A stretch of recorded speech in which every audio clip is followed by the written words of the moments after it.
right, super. Welcome everyone to our Monday, May 10th study session. I'm going to go ahead and call the meeting to order at 4:06 p.m. I'm going to do a quick roll call. Colleagues, say your name. If you just say here, that would be great. I'll start with Board Vice President Eric Joyce. Here. Thank you, Eric. I'll start with our Board Secretary, Raquel Alvarez. Present. Super. Mike Blessing. Here. All right, and Eleanor Evans. Here. All right, thank you, colleagues, for joining us. All present and accounted for. I'm going to go ahead and turn it over to you, Julie, to start this presentation on COVID funding and all our great plans. Great. Greg Moon will put the presentation up. And this is a study session on funding and the various funding sources that we have available to us. So we're going to give you a bit of a deep dive into the 4 funding sources that we have. And I'm just stalling a little bit while Greg brings up the presentation. So we'll go into those 4 funding sources to help you understand why we're receiving them, where they're coming from, and some of the restrictions around those uses, and also the time frame of those uses. And then we're also going to work to provide a pretty comprehensive view of what we have planned so far. It's a study session, so even though we do have a presentation, we don't feel in any way that we need to go through every slide before you ask questions. If you ask a question that may be addressed later, we may say something like, good question, and we'll be addressing that a little bit later. But if you say, well, can we go to that now? I mean, we're fine to do that. We can be as flexible as you want. We do have it in an order that makes sense to us, so hopefully it'll make sense to you as well. But again, feel free, Stacy, to run this pretty loose. We want to be able to answer questions about funding and questions about how we're using the funding and how we got to this place. So with that, I will turn it over to Dr. Andy Norman. Thank you. Let me just turn on my volume. Good evening. Tonight, we're going to review the planned expenditures for the COVID funding for the Oceanside Unified School District that has been allocated to us over the past few months. We've not yet received these funds to date, but we expect to receive portions of the funding by the end of the month. Next slide. So tonight, our purpose is to design a coordinated district learning recovery plan utilizing state and federal funding, share extended learning opportunities for accelerating student learning. We're going to be reviewing TK through 12 instructional programs, materials, technology, and resources. And we're going to be discussing educator professional development and training to support increasing professional capacity and overall student achievement. Next slide. Thank you. This next slide highlights the different funding that we're going to be talking about. We have both state and federal funding. If you look at AB 86, we have the Extended Learning Opportunities Grant. We also have the In-Person Instruction Grant. Both of those are state funding under AB SB 86. Later on, we're going to be talking about the Extended Learning Opportunities Grant in more detail because that is the one grant that requires board approval before we send it on to the county and then on to the state. And then we have the Coronavirus Response and Relief Supplemental Appropriations Act. It's called CRRSA. And under that, we have what we call ESSER 2, the Elementary and Secondary School Emergency Relief Fund. And lastly, we have the American Rescue Plan. And under that, we have what we refer to as ESSER 3, the Elementary and Secondary School Emergency Relief Fund. So again, we have the Extended Learning Opportunities Grant, the In-Person Instruction Grant, both state under AB SB 86. And then we have 2 federal funds that we're going to talk about, ESSER 2 and ESSER 3. Okay. To review AB SB 86, Oceanside received about $5.5 million in the in-person instruction grant. Part of receiving that was that we needed to provide in-person instruction by April 1st and continue it throughout the school year. It's apportioned to us based on the LCFF formula entitlement. Next slide. We have ABSB 86. Oh, sorry. That portion is about $11,726,763. That's the Expanded Learning Opportunities Grant. It's also called the ELO grant. We're going to talk about that in detail tonight with our staff from Ed Support Services. It allows for flexibility with implementing learning recovery programs. It's based on the LCFF funding formula entitlement. This is broken up into different ways that it's expected to be spent by the district. We have 85% of the funds for in-person support and instruction.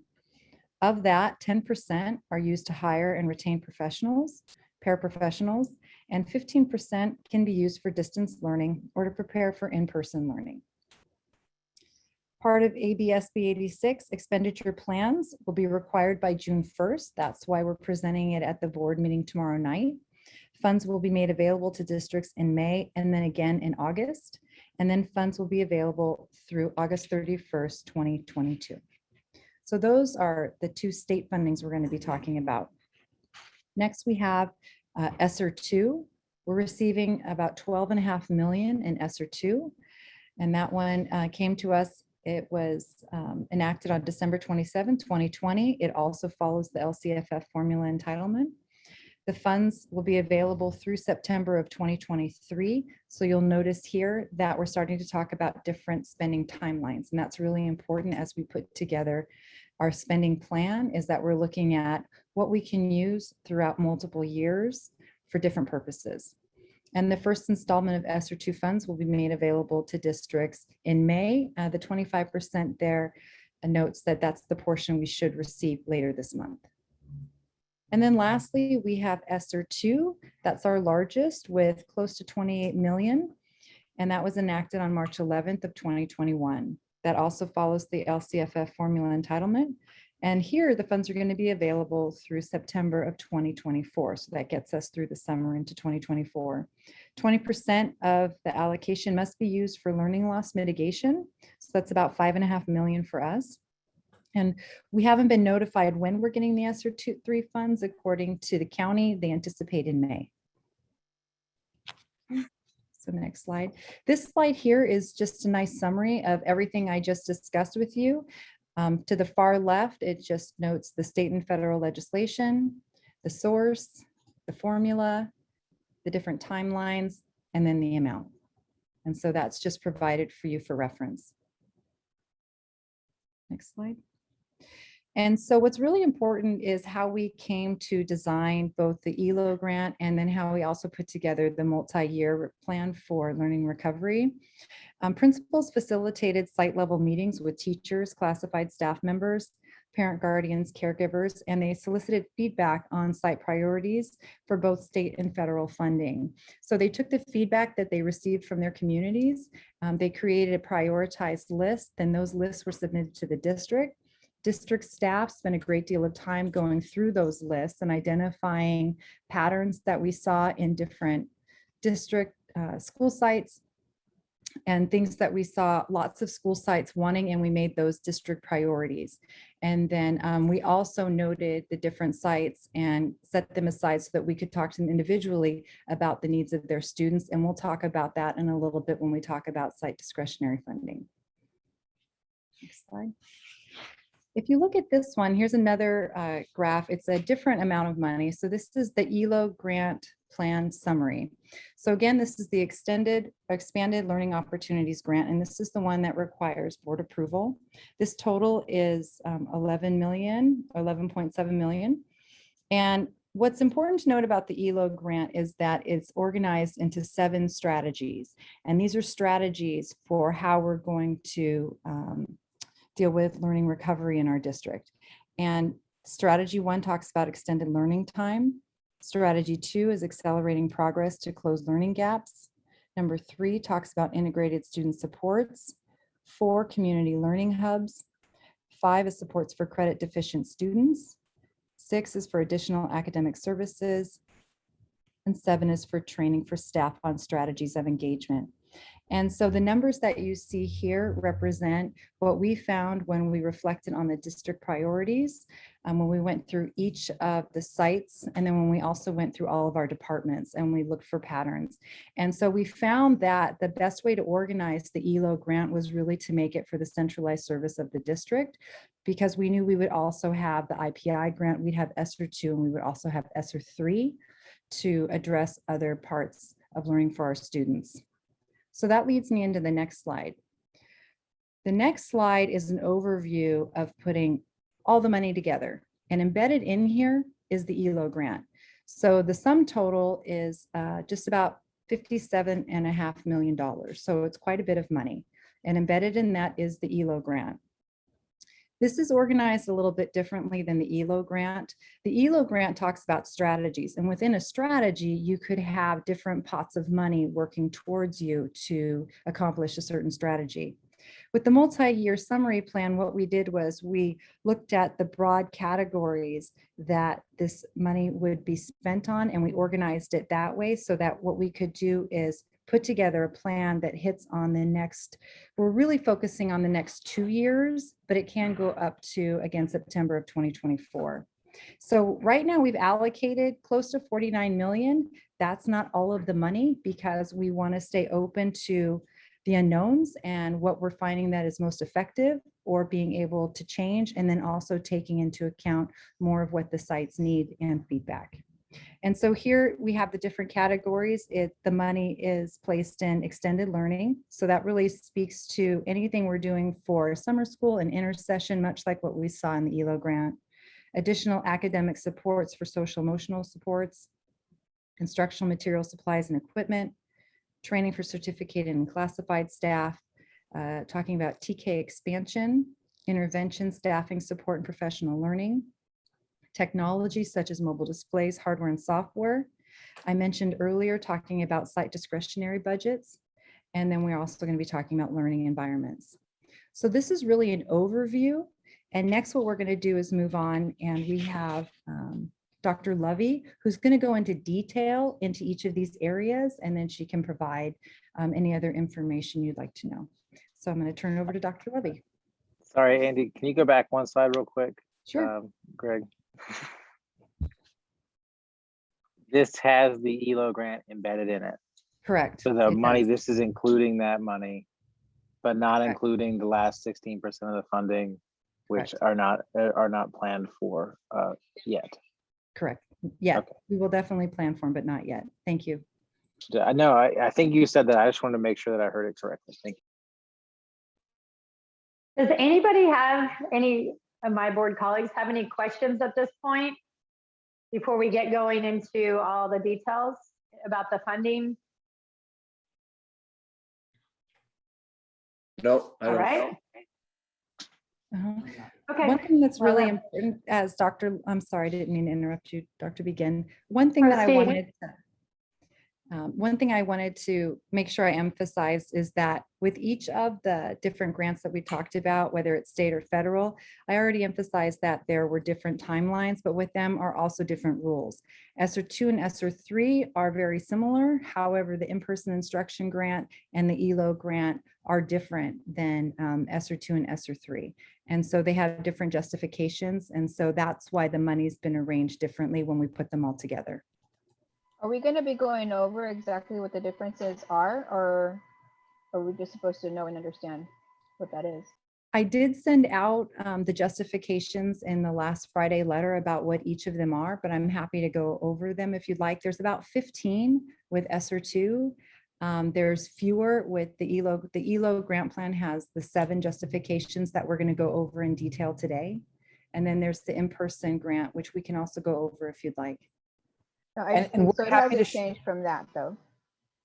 No, and what we're happy to do, Raquel, is share that. Mostly what we need to be careful of is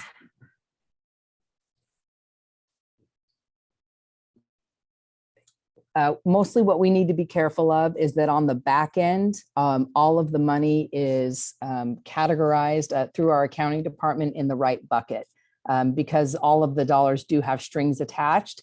So that's why we need to be very, very mindful of the justifications. Those are provided by the state on the ELO and in-person instruction grant and by the feds on ESSER 2 and ESSER 3. And while there are about 15, and we're happy to share those, it's mostly the back end work. We're just trying to explain why we put this all into one category to try and simplify it for the presentation. But if you want us to review those, we certainly can. No, it's fine, because I just wanted to make sure it's that same list that I had originally seen, so it's not any different than that one then. Okay, great. Thank you.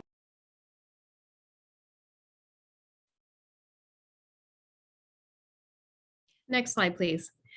Good evening, board. One of the things that's very exciting for us is the opportunity to tell our families about the wonderful programs that we'll be offering to their students.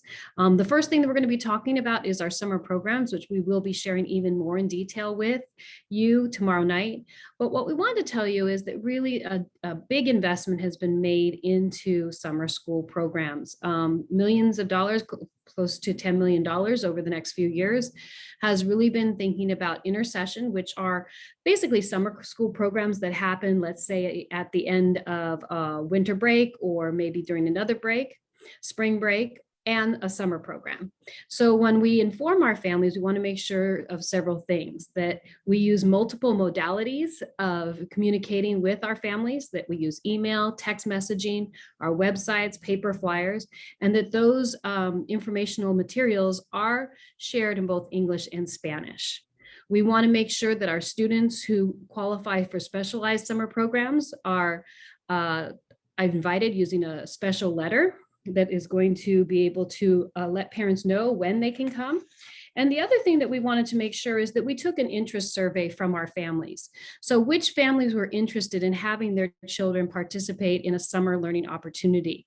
We wanted to make sure that we got the interest of our families, and that we also talked with our professionals, our teachers and our principals, our assistant principals, about which students would be identified who would benefit the most from our learning opportunities.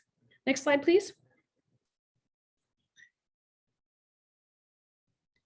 Another thing that's very important is for us to understand how these funds can be used to identify specific students who have specific needs that have been exacerbated by the pandemic and a disruption in learning.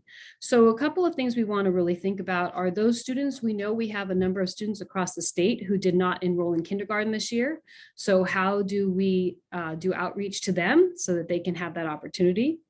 How do we look at our high school students who may be credit deficient, which is defined as 20 or fewer credits at every grade level? How can we help them to accelerate their learning so that they'll be on-time graduates? We want to make sure that we are also looking at our disengaged students. So we know that through our ongoing attendance monitoring done by Dr. Sparks, that we have specific students at each and every site who have experienced more absences. Dr. Sparks, along with the assistant principals, the counselors, and the teams, have reached out to the students and worked to find out what are those barriers in getting students engaged in school. And what we found is we're able to offer those seats first to the students who are experiencing homelessness, those students who may have been disengaged, those students who are at risk of not graduating. So it's really an exciting time that we have this opportunity to share a robust summer program with all of our students. So to continue with this work, I'm going to turn it over to Mrs. Gravelin, Senior Director, and she will tell you more about our summer programming. Thank you, Dr. Levy, and good evening, everyone, or good afternoon, everyone. Next slide, please. As we began to identify the specific students to support, you know that we have a suite of universal screeners that we use that help us to identify both academic and social emotional needs. And so that suite of tools that we have at our fingertips are here listed for you. And we are looking towards our universal screeners from iReady, from Panorama, and our newest tool that we will be sharing with you a little more information tomorrow evening as well is from Renaissance Learning. iReady is our academic screener that looks at students in grades kinder through 8th. Panorama is for our social emotional support. And then Renaissance Learning is a tool for language arts and mathematics that helps to assess need for rising 8th graders through 12th grade. Of course, all of these tools are just that, they're screeners, and they are a tool for our educators, our administrators, and our teachers to utilize to identify need and then to begin the recommendation process for which students should be prioritized for support. So together, these are the tools that we will be using as we identify students. Dr. Lovey mentioned a letter going out for our summer session programming, and those letters did start going out today. Teachers worked with their administrators and started identifying and prioritizing students based on need and also parent interest. Next slide, please. Vicki, I'm We have- sorry, before we get too far down Absolutely. the road, could we return one slide back? The panorama, can you remind me how that's used as a screener for all students? We have so many different social emotional supports, which is a wealth, it's a good problem to have, but I just, from my mind, I can't remember exactly how it's used as a Sure. screening tool. So the tool is used for our students right now in second grade through our high schools. We have the assessment windows that are opened. Annually, we are measuring growth over time. The screener is a self-reflection tool for our students to use. The data that we receive for that breaks down into categories where we can actually identify specific areas of growth for our students over time. It also has a process where we can assign lessons for support, but mostly it's for our teachers to look at now to see where do their students feel connected to school? Do they feel they have self-efficacy and involvement in the practical application, the day in and day out learning? And how can we advance that? And if there are specific questions in regard to Panorama and how you'd like more information, I will also call Dr. Sparks to come forward and share any additional information as well. So it's in general right now, that's kind of the overview, but for more specifics, I would ask that Dr. Sparks join us in that conversation. Does that help, Mr. Joyce, or would you like a little more info? It does. Do we do it like the iReady where we do it Yes. multiple times a year? So like, is it the Yes. same schedule-ish, like 3 times a year? And we're looking at it for growth over time, yes. Okay. Okay. Dr. Sparks, do you want to expand on that? I think Vicki did a great job explaining it.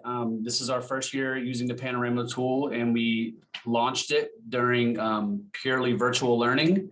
And we had our second administration window just this past week that closed. And so we have some data to compare over time. We're looking to see how to best use the survey over the course of the year. We only administered it twice this year. We have the option to open it up again before the year runs out, but we also are looking at what administration looks like next year. So if you remember, we have California Healthy Kids Survey, which does kind of a dipstick of students' belonging and well-being. And we don't get that data usually until the next year. Panorama is an opportunity for us to check in multiple times throughout the year on those same types of categories to see how our students are doing and what their perceptions are of how school is meeting their social emotional needs. And it allows us to compare live data a couple of different times a year. So we're still trying to figure out next year, do we administer twice or 3 times, what makes the best sense? But we were working on getting into a cadence this year. I have a quick question now Yeah. on the Panorama though. If a student shows that there's a major thing, we're able to identify that student and connect with them though, right? For whatever their needs are. Right, good question. Teachers, admin, and counselors all have access to the Panorama results. And so, yes, if there's a concern that yielded from those results, especially since the students are self-responding, we do have an opportunity for counselors, admin, or even a teacher to intervene and talk with the student. And that's just one of the many measures we have where we're able to check in with the student based on what their responses might be. Thank you. Mm-hmm. Another layer for our Panorama is the ability for it to draw data from iReady and from our Aries dashboards. And we can start to build a profile for a personalized learning plan for students that is both based on their social emotional needs as well as their academic supports. We can then go ahead and log in any intervention. So for example, the intervention of summer session, we can monitor that and mark that into the Panorama dashboard so that you have a comprehensive look at a student, both from the social emotional lens, but also the academic lens, so that we can plan appropriate supports in both arenas. So we're exploring how to use that dashboard more efficiently as a tool for all staff members as part of our student study team process, but as well as just part of a general overview for teachers to have to know ongoing, what interventions have we tried, what curricula have we shared, what supports have been put into place as we've been mentioning, so that we can keep that dashboard going from year to year.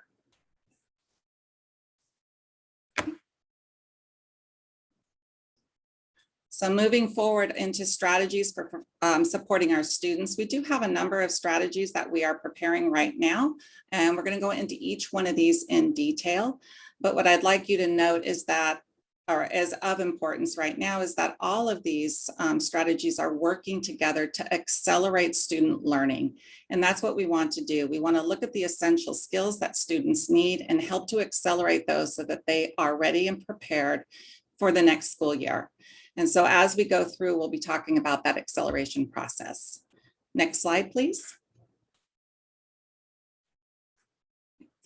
One of the first strategies that was listed was our extended learning time. So as you're well aware, we do offer every summer, we have our migrant education program that has been going on for a number of years here in Oceanside. We of course have extended school year for our students with special needs. And we also have offered up English language learner services over the summers. Those are programs that we will continue to have this coming summer and ongoing. But what we've added to it are some additional supports for our students. So starting with our elementary school, we're looking at a program that is focused in on an academic session for English language arts and mathematics in the morning. And then in the afternoons, an enrichment component for families who would like to participate. And that would be a STEAM component where we would take, again, science, technology, engineering, and math, and we would start the arts and math, and we would do a rotation system for our students. In the morning, the academic component will be credentialed teachers who will be offering those supports. We have specifically designed curriculum that we have purchased in order to accelerate the learning process and fulfill the need for the essential standards. And then in the afternoon, again, the enrichment. All teachers will receive training in the curricula, and the paraprofessionals offering at the elementary level the STEAM in the afternoon will also receive lessons and training. At the middle school, we have our core ELA and mathematics instruction that will be occurring, the social emotional learning, as well as another enrichment component. Each middle school has identified some specific areas that they would like to address, and programming is being developed in relationship to those needs for each site. Dr. Lawrence is going to go a little bit more in depth on the middle and high school, and I'm going to take you through a broader discussion on the elementary. And then for high school, of course, we've got our credit recovery. We are wanting to have the enrichment component and really connecting with our students through the SEL, the social emotional learning, with our counseling support at all levels. CTE courses also at the secondary, and then we are looking into ELD. So that's a brief overview of what we're offering this summer and also anticipating for the 22-23 school year. We'll monitor how these programs work. The transition, what you all know is the successful measure, is the transition of the skills that are in the summer, presented in summer session into the core classroom environment. And that's what we'll be monitoring and looking for. And so we're going to talk a little bit about, give you more information in regards to how we'll be measuring that growth over time and looking for the transition of the skill sets. Okay. Next slide, please. Extended learning time isn't just for the summer or next summer. We're also looking at what can we offer during the school year. So we're looking at intersession programming and planning for that during our spring, winter and spring breaks. We're also looking at before and after school tutoring. The difference of our intersessions and our summer session is the intersession is very much about specific targeted skills because it's a shorter period of time. So how can we identify some specific skill areas that we need to address and target those in a very short period of time? Before and after school tutoring is again ongoing for the school year, and again will be targeted for specific skills. We're hoping to have this occur during the 21-22 school year and 22-23. That's what we're planning for. But what we'll be doing is monitoring again the success of our interventions and then looking at what kinds of adaptations and changes might we need to make to meet student need. Okay. Questions before I go on? Okay. Next slide, please. So accelerating the progress to close the learning gap at the elementary level. This is where I'll give you a little bit more detail about what we are currently doing and how it will influence our summer session and ongoing for next year. Right now, at each of our elementary school sites, we've identified 2 intervention teachers, and they are currently working with small groups of students in either 3 to 6 week increments.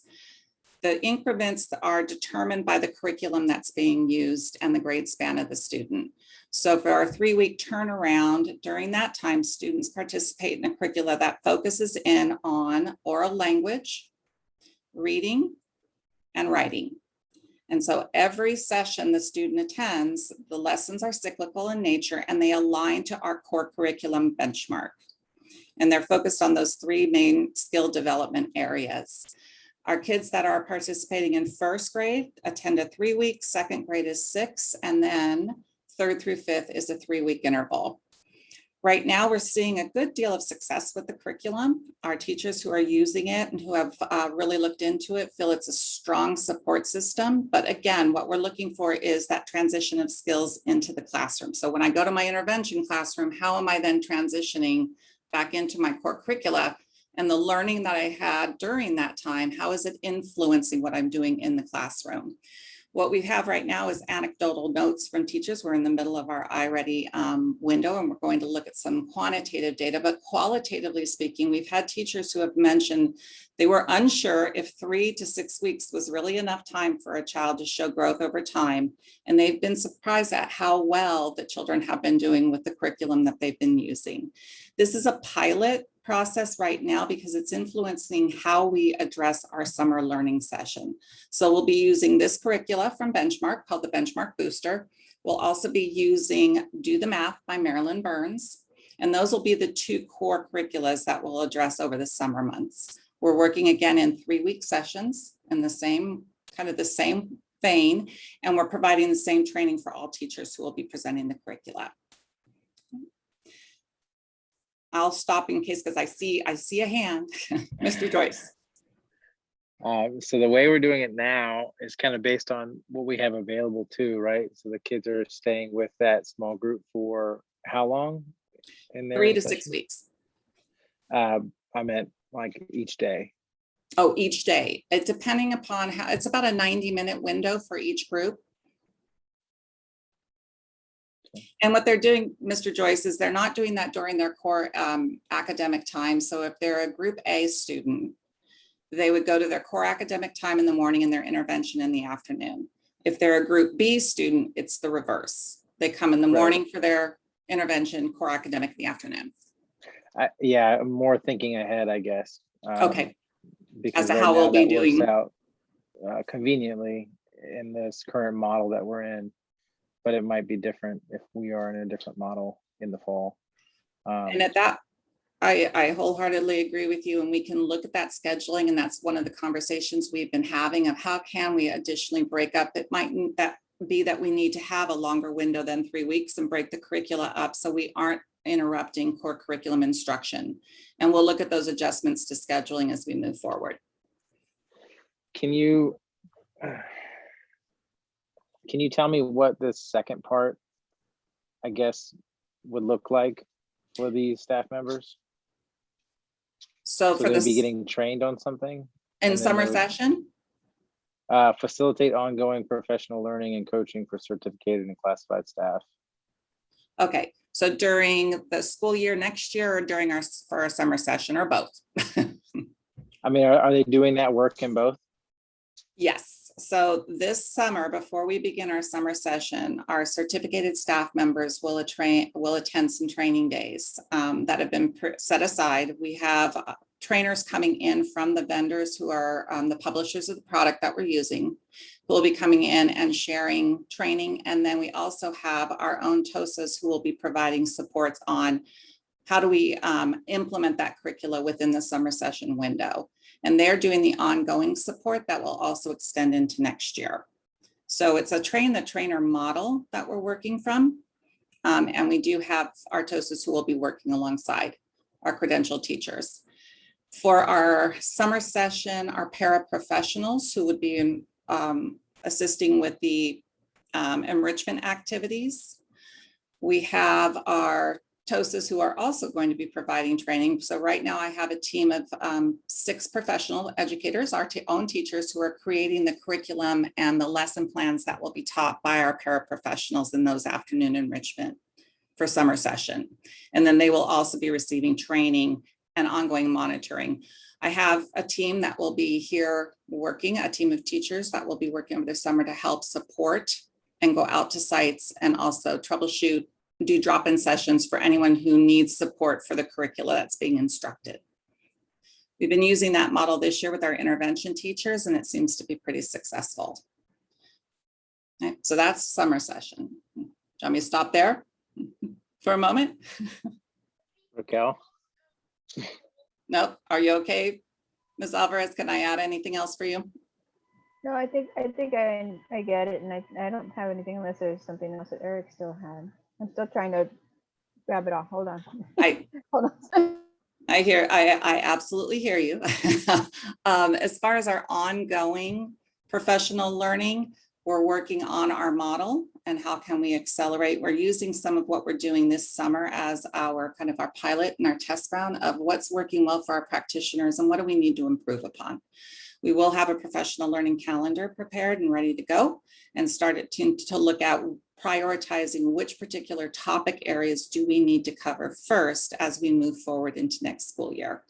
So some of the areas that we know we really need to focus in on are acceleration of learning and then the social emotional support of students who are returning into the classroom and how do we help our practitioners, our teachers on the ground and build their toolkit of the strategies that they need to have in place. And in that whole process of looking at everything, are we going to actually have people that are actually in the classrooms going to be involved in this whole process so that people that are actually doing the work are going to be involved? I mean, that's my number one thing. Always, it seems like we don't always have that. And so that would be something that would be important to have. Yes. And one of the things we found successful, and you see the model that was used with our educational technology department this year, is lead learners. And so having those learners who are boots on the ground, as you're saying, Ms. Alvarez, those high quality practitioners, as we have a number of, but those who have a specific expertise in an area that they would like to also share, but we also help to train them so that they can then support their colleagues. So we'll talk a little bit more about what that model looks like. Did I get all the questions so far? You're going to talk more about this model in this presentation? Okay. In this presentation, I'm going to, we will talk a little bit more about the lead learner model.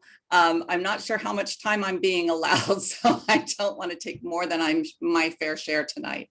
But I'm more than happy to share with you what we have in the works and planning for.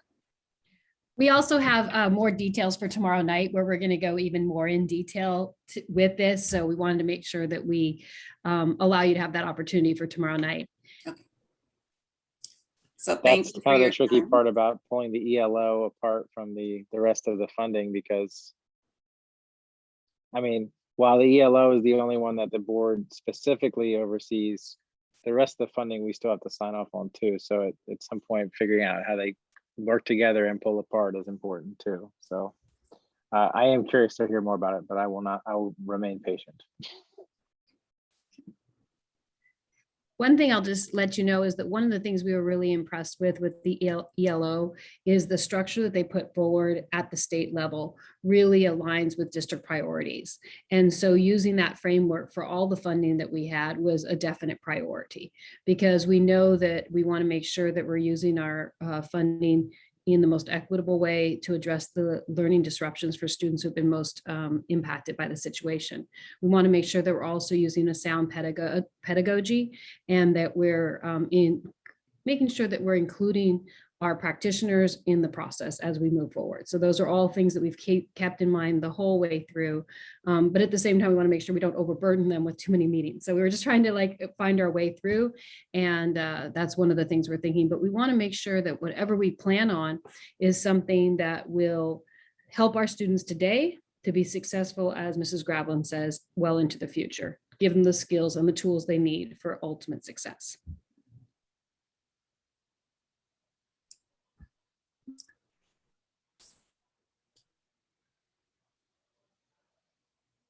Dr. Sparks?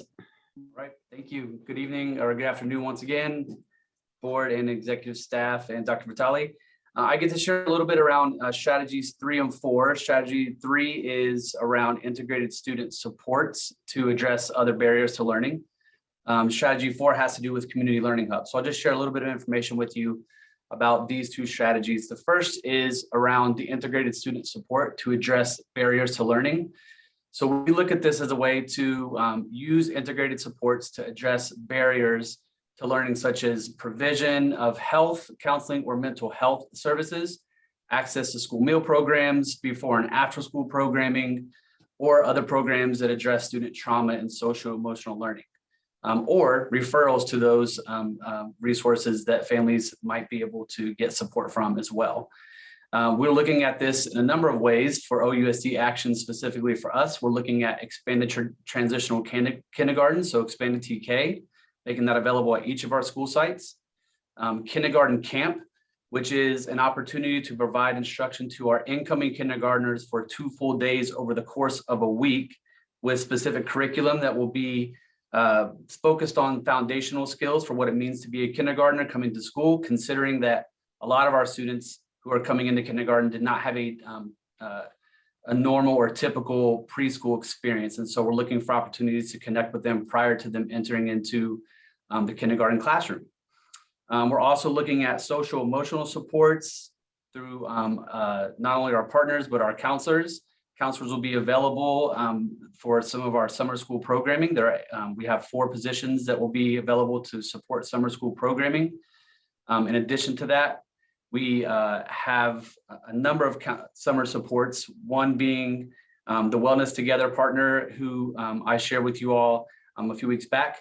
They'll be with us throughout the summer, supporting their schools and taking on additional caseloads throughout the summer to provide mental health counseling. Palomar Family Counseling Services supports our students through the end of June. And we have Vista Community Clinic, who will continue to provide dental health and mobile health services to our schools and our summer programs. We have Care Solace, who's another one of our partners that I share with you all about, that will be available to all of our students, their families, staff, and their families throughout the entire summer as well. We have our student services team, who will be available throughout the summer and on call to support and help coordinate any services that arise at sites or that are made aware to us here centrally. And we also have our partners such as TC, who remain on with us throughout the summer to help coordinate services for students and families who are in need. In addition to that, we'll continue partnering with our before and after school programs, both this summer, but also going into the next school year, depending on what our schedule looks like, to either continue serving in the EEP and SLC model or transition back to a more traditional before and after school program model. We also have our counselors who support with middle and high school transitions. So all of our counselors in the high school reach back and do programming for middle school students transitioning up, and any students who are transitioning from elementary to middle meet with our middle school counselors. And then we'll continue with our school meal program, as you all are familiar with. If there are additional questions around the integrated student supports services, I have at least a 90-minute presentation that I can share with you all once again, if you're interested in that. Next slide, please. The strategy 4 really focuses on the community learning hubs. So again, leveraging partners that we have throughout our community that provide students with access to technology, as well as high-speed internet and other academic supports. So in particular, we have partnered with throughout this year, and will continue throughout the summer to partner with folks like Project Reach out of Vista Community Clinic, who run programs at Libby Lake and Balderrama Rec Centers, to where students can come and receive support from their staff, but also have access to internet and also have access to the facilities at those rec centers. We also have additional partnerships with our Parks and Rec, who continue to work with us to find ways to make their facilities available to our students and to our families around learning hubs, internet hubs, and ways for them to provide some additional support to students in need, both this summer and also going into the next school year. If there are no questions about what I've shared, I'll pass this on to Dr. Lawrence. Can you go back a slide? Yeah. I said, we're doing questions are in the middle, right? Yeah. One more slide. Expanded TK. So we are going to be able, first of all, that sounds like a wonderful idea. I'm glad that we're following through with it. We're going to be able to expand TK to all sites. Yes, in the coming school year, we're expanding TK to all sites, and we're also expanding the window for which families can apply for TK. So rather than a traditional, September 2nd window for families, for students to be able to get into TK, we've expanded that window to include more students all the way back to July 2nd. Okay. And then how long is the kinder camp for incoming kinder students? The kinder camp it's a total of 2 days of instruction. And so what we're working on determining right now is that if that's 2 days complete, back to back, or whether it's 2 days spread out over the course of a week. But we have a week set aside to where we can provide a full 2 days worth of instruction for those incoming kindergartners. And then kinder across our district is almost full day, or I can't remember where we ended up at the last time it's almost the full day. It is. It's considered a full day. Mm-hmm. Okay. All right. Thank you. Welcome. Dr. Lawrence? Yes, good evening, Board of Trustees and Superintendent Dr. Vitale. It's my honor to present to you strategy number 5. Strategy number 5 deals with the supports for credit deficient students to complete graduation and also to increase or improve students' college eligibility. To address the needs of students who may be credit deficient at both the traditional and alternative high school sites, multiple supports will be provided to students during the summer and regular school year.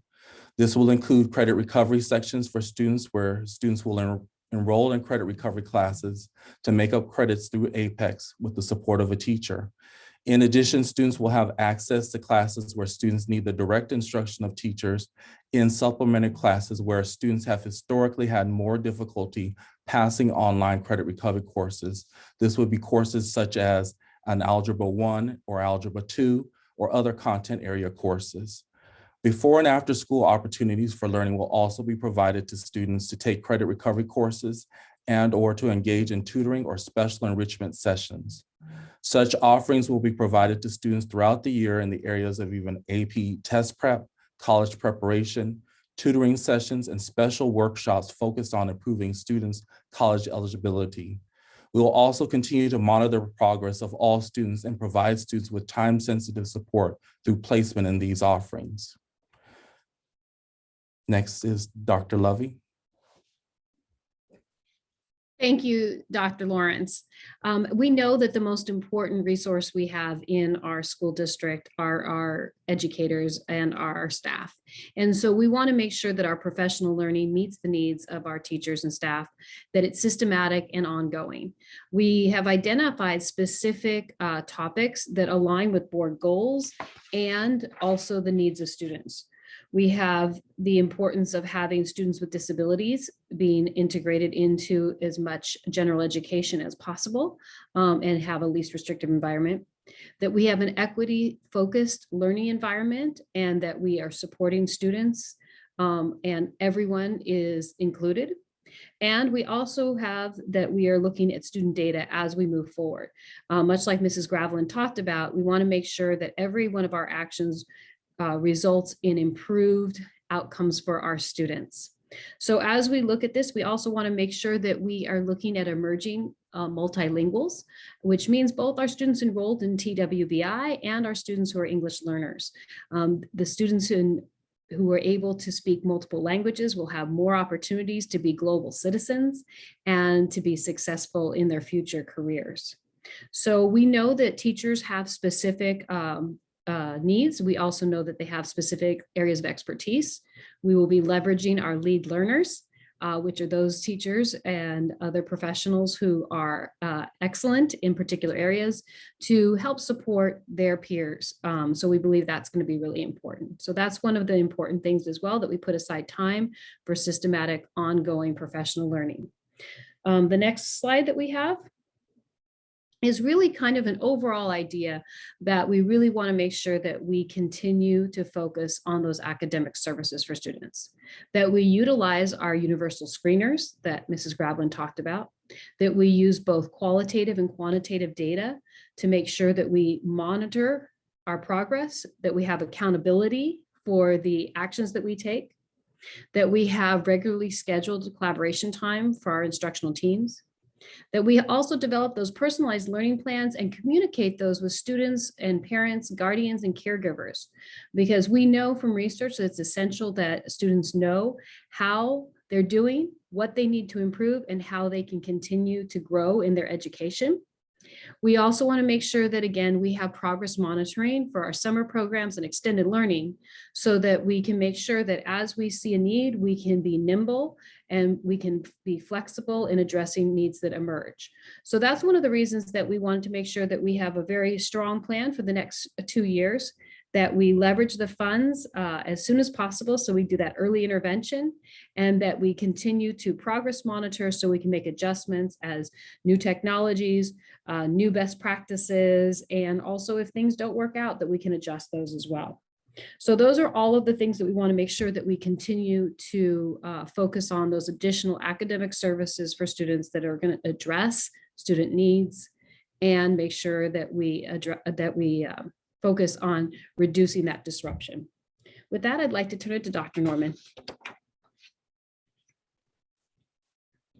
Dr. Levy, could you expand a little bit on the individualized learning plan and what that would look like for a student, and where all the information comes from, and like how that would be implemented?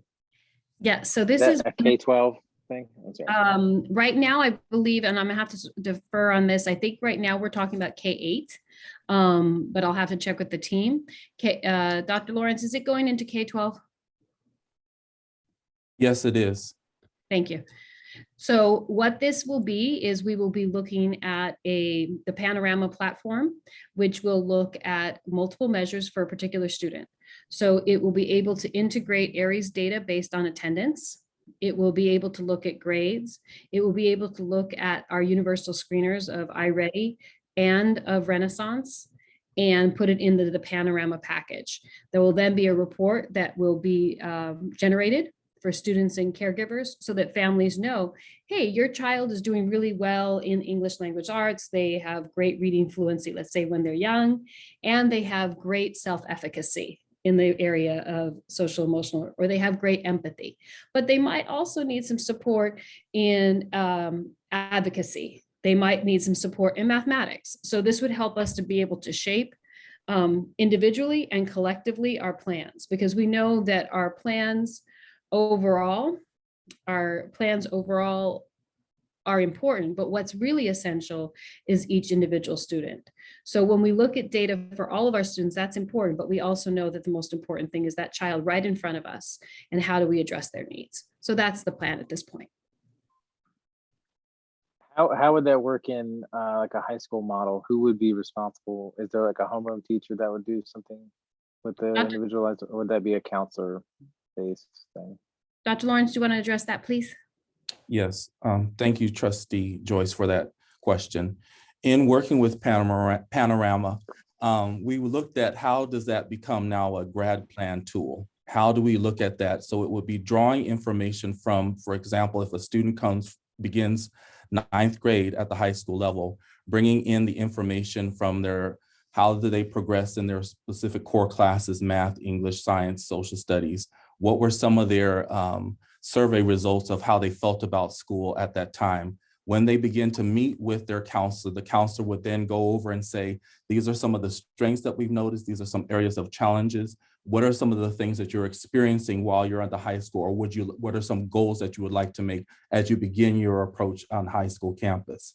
Now, for someone who's continuing on the high school campus, it is pulling their credits, looking whether they are on track for graduating, whether to see also if some of our students are qualifying for even taking AP courses on our college on our high school campuses, to make sure that we're expanding all of their gifts on our campuses. So it's making sure that those individual conferences happen through the counseling office, but also through some of our teachers who like to partner with our students as mentors as well. Does that answer your questions, Trustee Joyce? It does. It kind of fits a general concern that these are really cool reports that are going to rely on the relationships that go along with them. And in high school, especially, it can feel like you're lost in the sea of people. So I would love to see our strategy on the back end for making sure that those human connections, human to human connections are there and that support this document, so it's not lost on the student to interpret and to understand and to make action on. I agree. Thank you, Dr. Lawrence. Dr. Norman? On the next one. Yeah, would you mind refreshing, Mr. Moon?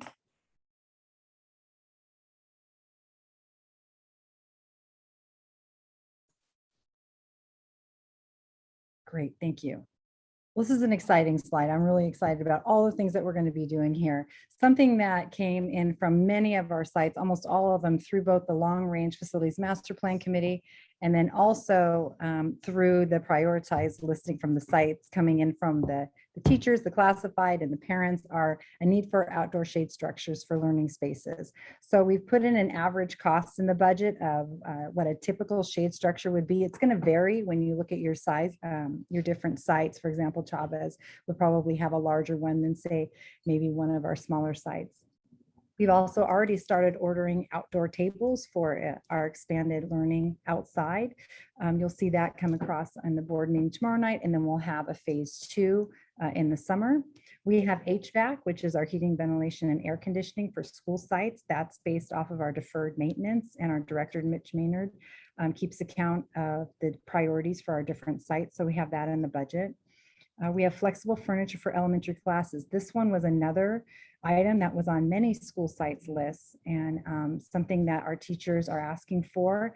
In response to that, we put out an application for teachers who would want to serve on a committee to help us explore options for furniture. We had 3 times more teachers apply than positions available, and so we know that people are really interested in this and they're excited about it. We have our first meeting this week, so we'll be sharing more information on that coming. We're going to continue to purchase PPE, hygiene supports, and things such as our air purifier filters. So we've budgeted that for the next 3 years also. And I'm going to go ahead and throw it over to Mr. Moon, our CTO, who's going to talk about the exciting things we've done and will do for our technology for classrooms. Okay, thank you, Dr. Norman. On the technology front, we have recently we received devices we had ordered as early as last summer. So all of our K2s are outfitted now with a Chrome tablet. Those have all been delivered to the schools. Our 3.8 Chrome book devices are at the vendor and on their way to us this week, and our 9.12 Chromebook devices have been delivered to all the high schools, and those have been are in the process of being distributed, from what I understand. On the mobility front, we're looking to put all staff, teachers, support staff, on laptops instead of desktops. So we're looking to eliminate most desktops from our spaces. Every employee will have a mobile computer so they can work wherever they need to. Those have all been received, and we're in the process as staff and labor allow to get those out. We're moving towards mobile displays in classrooms, TVs, basically large screen TVs on carts, and those have been deployed in some schools already. Some of the schools got out in front of it and got a lot of them ordered and installed. We'll be looking to order the balance of those and install the rest of those throughout the district. And the mobile display in the classroom will be our district standard.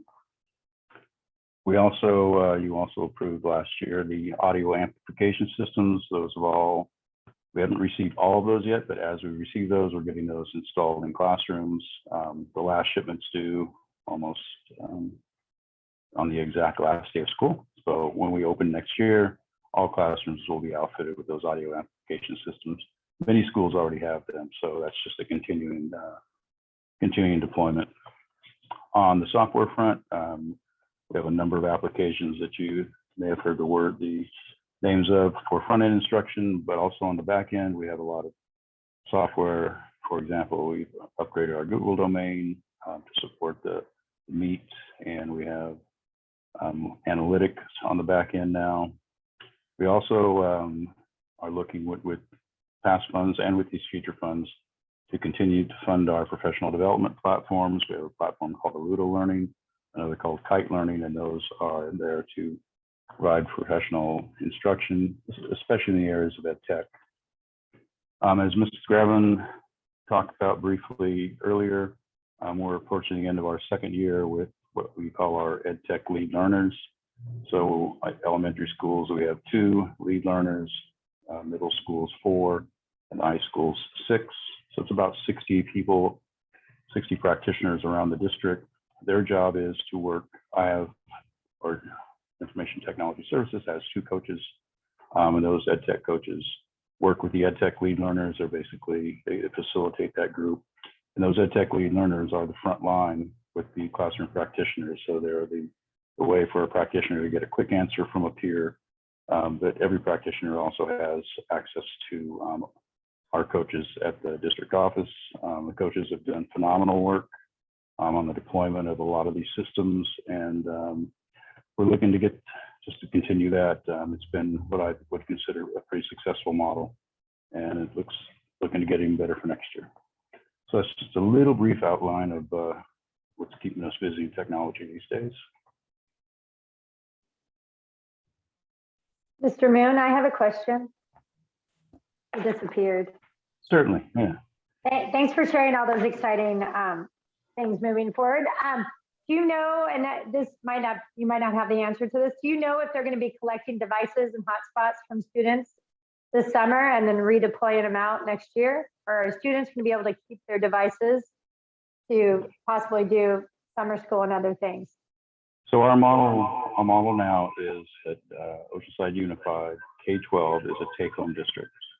So I have encouraged the schools not to collect the devices, except that at the second grade level when they're going to transition to a different type of device, at the 5th grade level when they're going to 5th grade and 8th grade when they're going to transition to a different school. And those are also the refresh cycles. So those are the only 4 times that we would encourage schools to collect those. I believe we should have those devices. Those kids should have those devices year round. They're checked out to them. Hotspot wise, when we issued the hotspots, we issued them for the end of this year.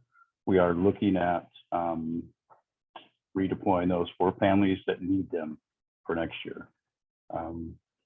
We almost maxed out on what we ordered, but I think we have a pretty good handle on need. I don't see the need increasing, but if the need sustains this level, we can handle that. Super. Thank you for sharing. No problem.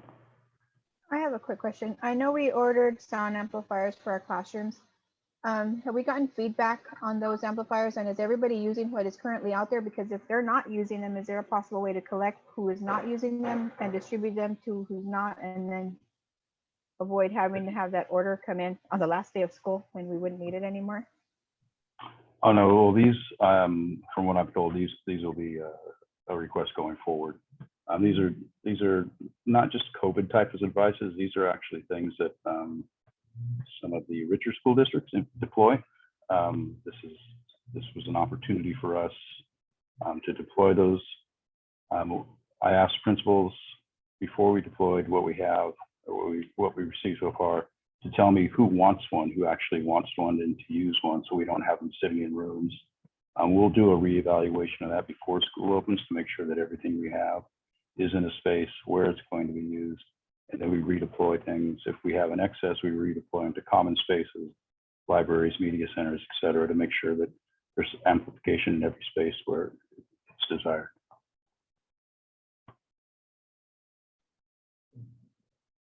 Now that we're gonna have double the students back on campus when we come back at some point, hopefully.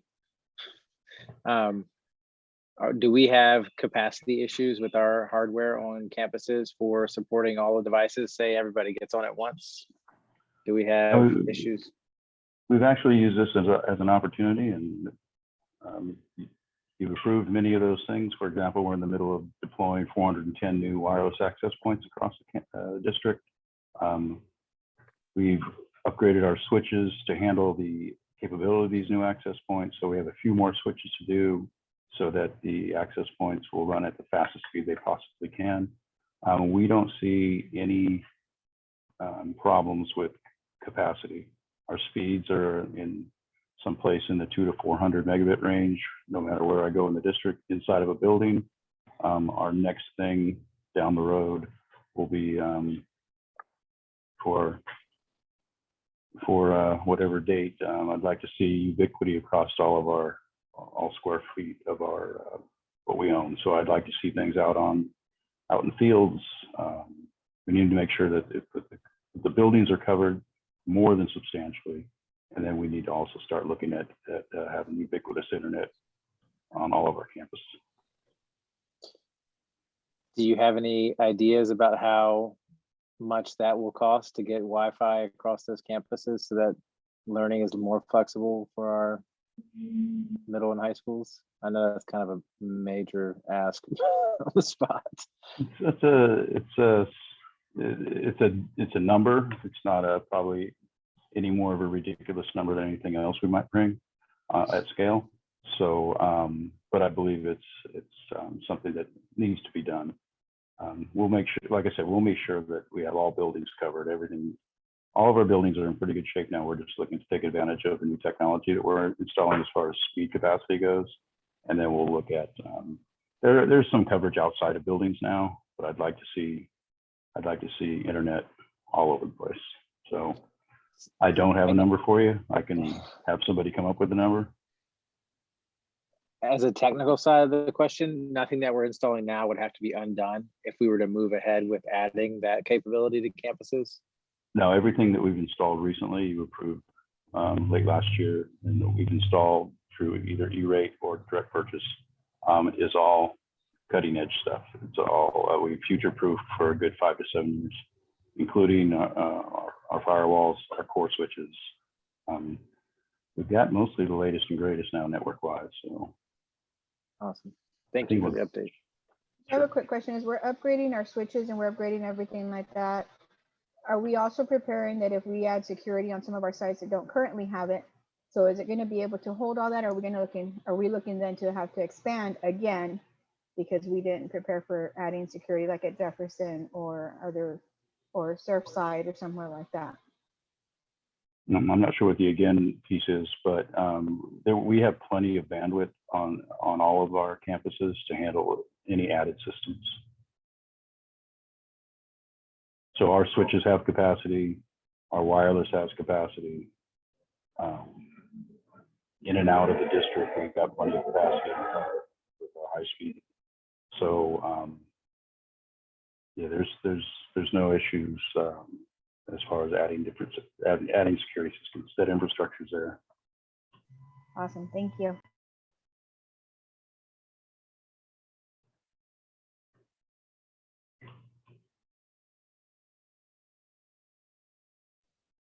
If that's all of our questions, we'll go ahead on to the next slide. And this one is again just the ELO grant or the ELO grant summary plan. So we walked you through all of the expenditures. And then the next slide is again just the summary of the multi-year plan. And this will be adjusted as we move through the next couple of years into the different priorities for our spending on behalf of our students.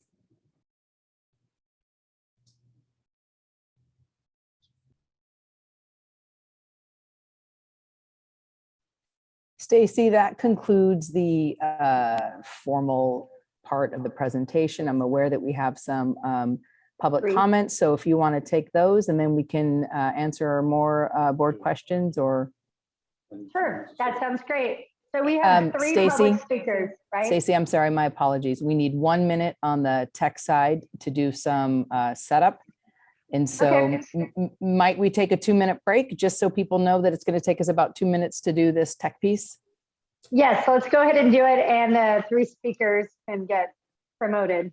so they Okay, can- great. Thank you. So it's 5:15, we'll come back at 5:17, so take a biology break.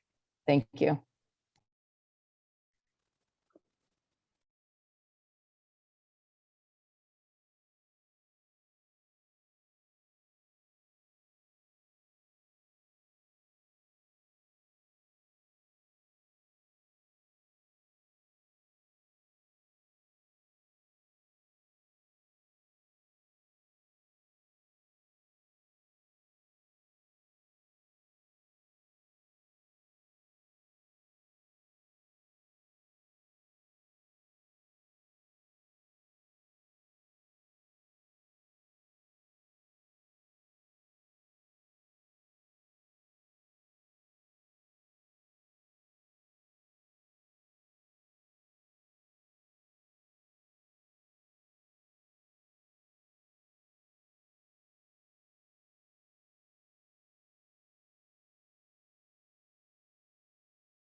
All right, it's 5:17. Our short little break is over. And we have three public speakers. I just want to remind you, we look forward to your meaningful sharing with the board, your thoughts, feelings, concerns, ideas. You are limited to 3 minutes, and we'll go ahead and get started. Our first speaker is Michael Real, I believe.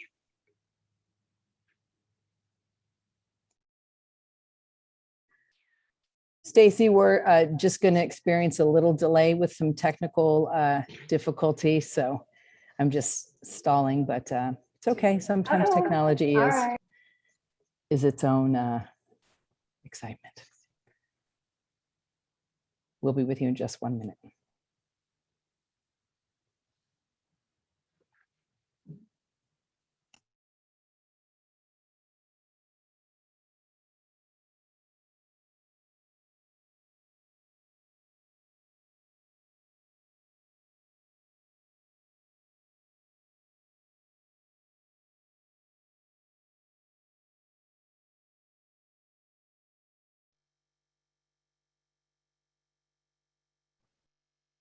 Okay, Stacy, I believe we are ready. All right, great. So our first public speaker is Mr. Real.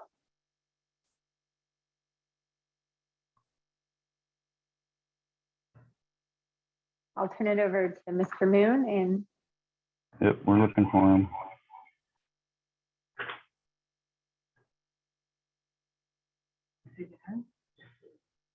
I never spawned in there.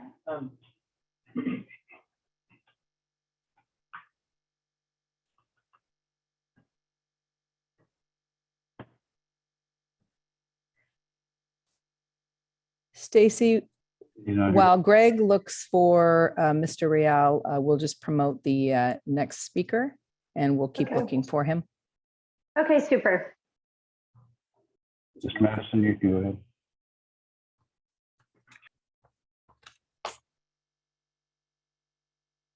Hello, Todd. You have 3 minutes for public comment.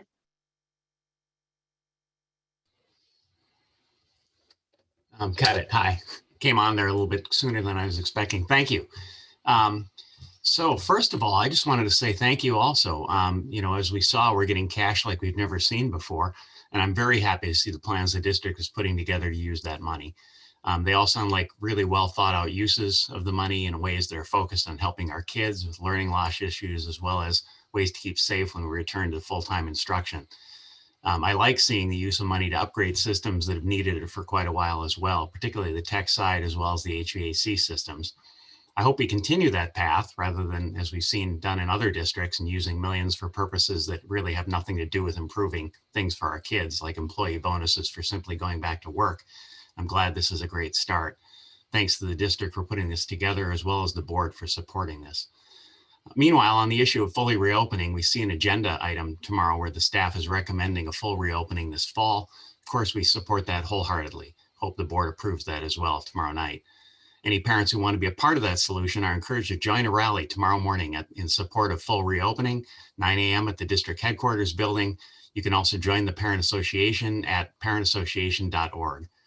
Lastly, just a reminder, we need true school choice in this state. If we had that, parents would be choosing schools that work best for the kids. Districts would be falling all over themselves to use money for things that benefit the kids like we're seeing now, because that's what parents think is important. I'd urge everyone to go to californiaschoolchoice.org, find out about the initiative we're putting on the ballot in 2022, and add their name to the supporter list. If you really want to help, check off the volunteer box. You'll get to me. I'm the San Diego County Chair for the effort. Thank you very much. All right, we have Mr. Real. Oh, we have Elizabeth Reeves. Excellent. Hi, Elizabeth. Hey there, how are you? Great, great. You have 3 minutes. Perfect. Thank you. I'm really encouraged to hear the recommendations from the district with respect to helping combat learning loss. That was actually the majority of my public comment. So I'm cutting most of it, but because I really was happy to hear not only that there was money, ways that it could be spent, particularly on people who have been struggling this year.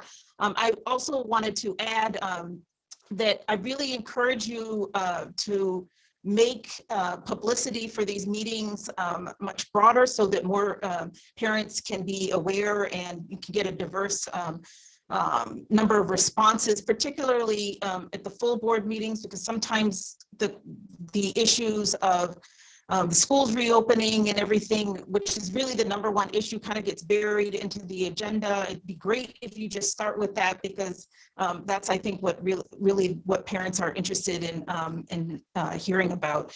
Also, I'm in the military, and I would just also recommend that as you're talking about using multiple communication modalities to help to reach parents and students that may have been kind of left behind this year, that you also take some creative approaches to reaching out to any military members, many of whom who have not even moved here, but will be coming into your school system and kind of been lost, not only coming to the school system, but probably from whatever school system they came from, are facing a similar learning gap. So I would just encourage that you take some resources to reach out to that population as well. And that's all I have. Thank you. Thank you, Elizabeth. And did we find Mr. Real?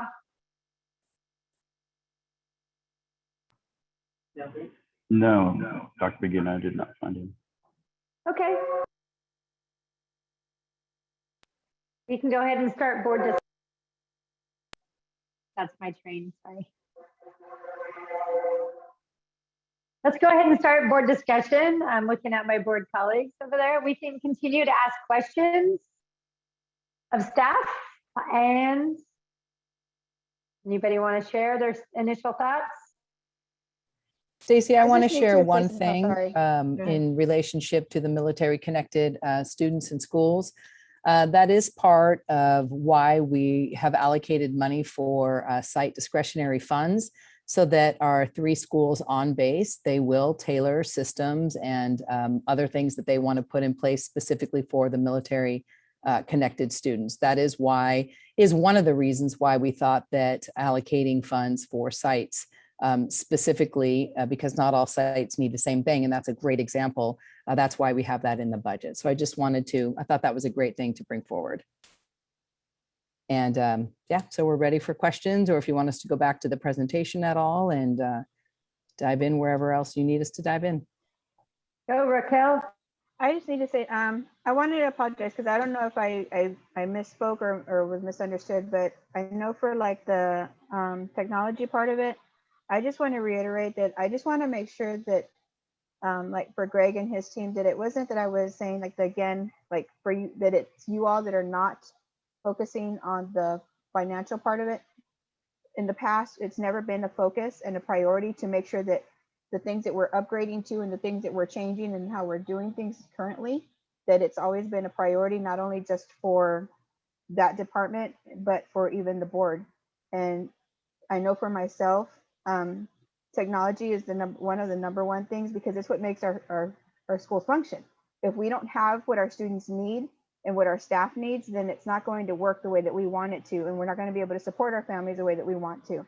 So it's a priority. So I want to make sure that we are supporting you and that you're being heard across the room and across the district and across every aspect that we possibly can, to give you the support that you need so that you have what you need to be able to keep on rocking it the way that you are. So I just wanted to reiterate that because you guys are rocking it. So I just wanted to do that. So thank you. Oh, Ms. Alvarez, no offense was taken at all.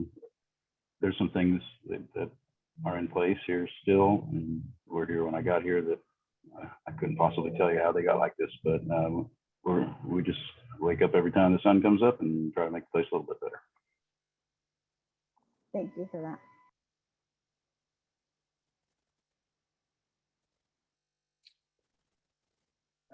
Greg, while you're here, can you explain the mobile display piece again as part of the plan? Sure. So technology-wise, what we're talking about is large screen displays, basically big smart TVs. Currently 70-inch is a standard on mobile carts. What this would allow the practitioner to do is decide where their focal point is in the classroom. If we mount projectors to ceilings, that automatically creates a front of room. 21st century pedagogically, we're looking to promote rooms with no fronts. Flexible learning spaces, basically. So flexible learning spaces you often hear as associated with furniture and those types of physical things, but they're also associated with pedagogy. So we want to provide practitioners with devices to make them mobile in classrooms rather than stand at the front of the room and deliver, and allow them to be out amongst the customers and to work off an iPad and to display it on a focal point. Eventually, I would like to see where all of our broadcasts go directly to a student screen, because then we don't have to have focal points in classrooms. The focal point for the student is the screen that's in front of them. Then there's not sight issues. There's no need for a front of a room. But this is basically a transition, a migration from a single focal point, usually based on a projector shine, to a more mobile focal point, and eventually to lack of focal points, but student-centered display. So this is the transition. And with that, is that going to be able to be something that we could also, like, if the student moved outside, so the teacher decided today they're just going to move outside, so hey, let's take everything out, let's go out. Is that going to be a possibility? Because we're going to be able to have access for that out there? They're mobile, Ms. Alvarez, so I can only imagine what mobility might provide some people the opportunity to do.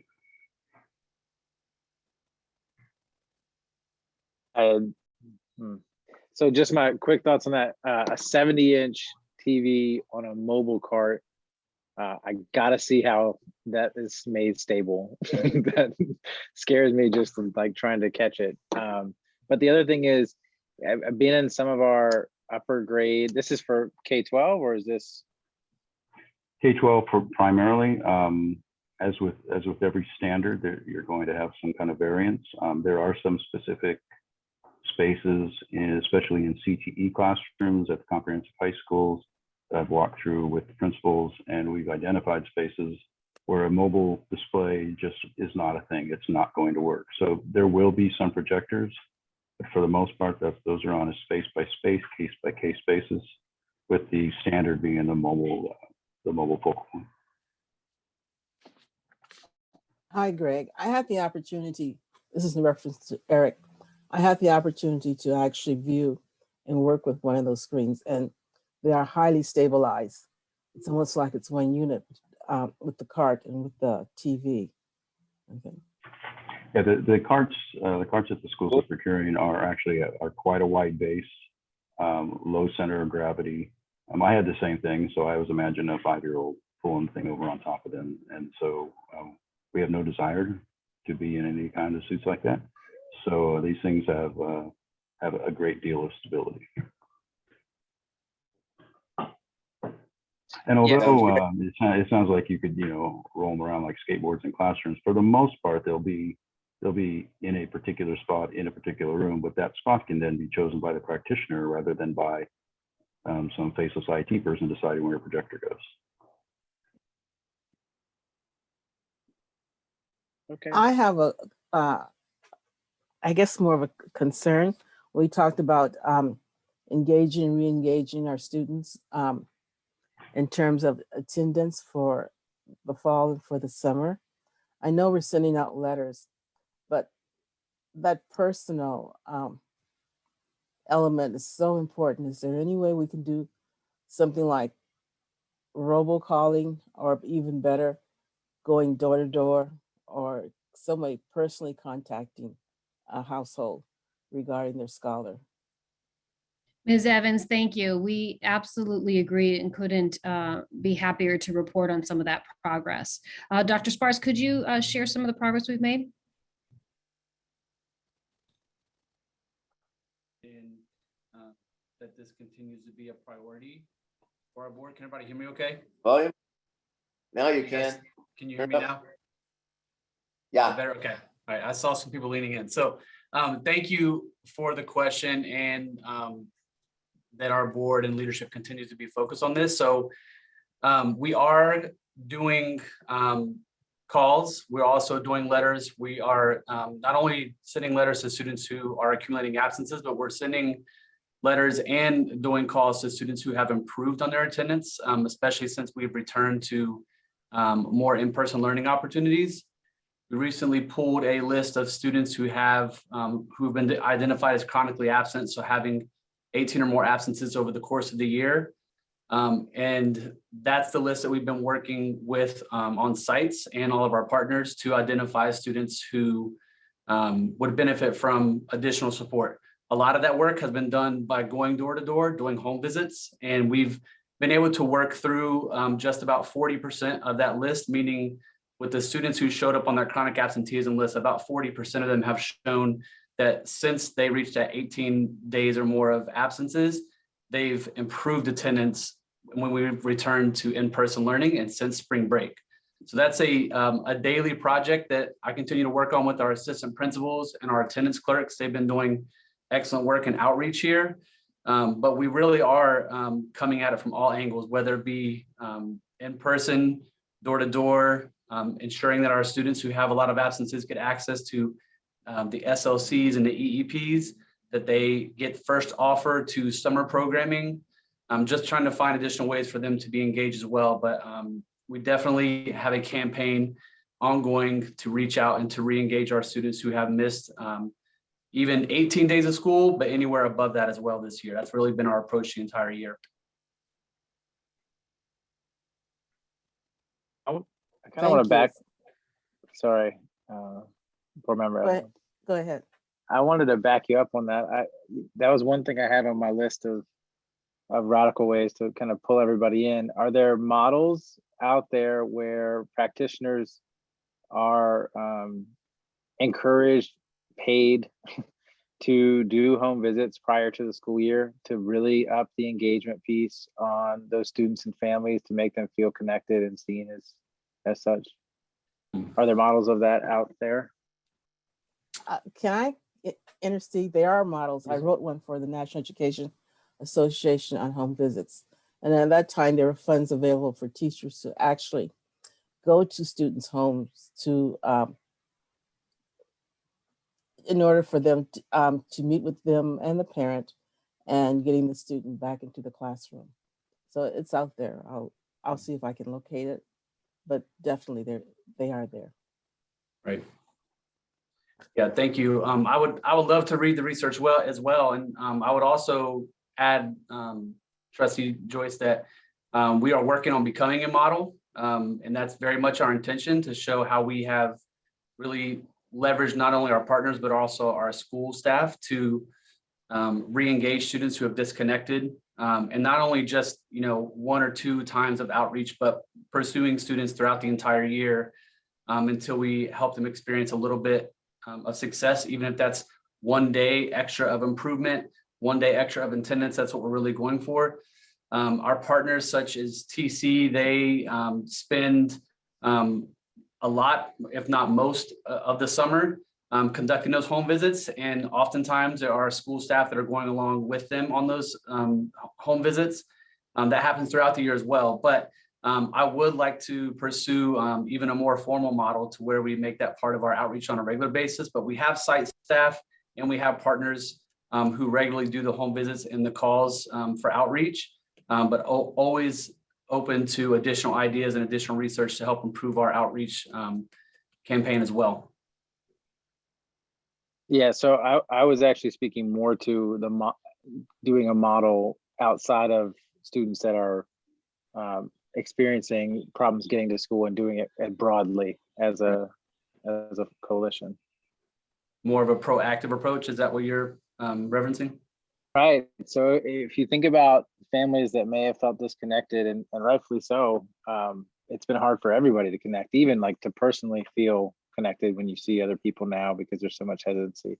So when I was thinking about it and what I've heard from other people who've done this in other districts up north and out of state, is that connection that you start right at the beginning of the year can pull people in. And this was even prior to COVID. So now you think that would be even more powerful to have somebody say you're important where they're at. It's like literally going to where somebody is at versus the classroom version of it. And I just feel like I know personally, because I know what you're talking about is like that personal, that face-to-face.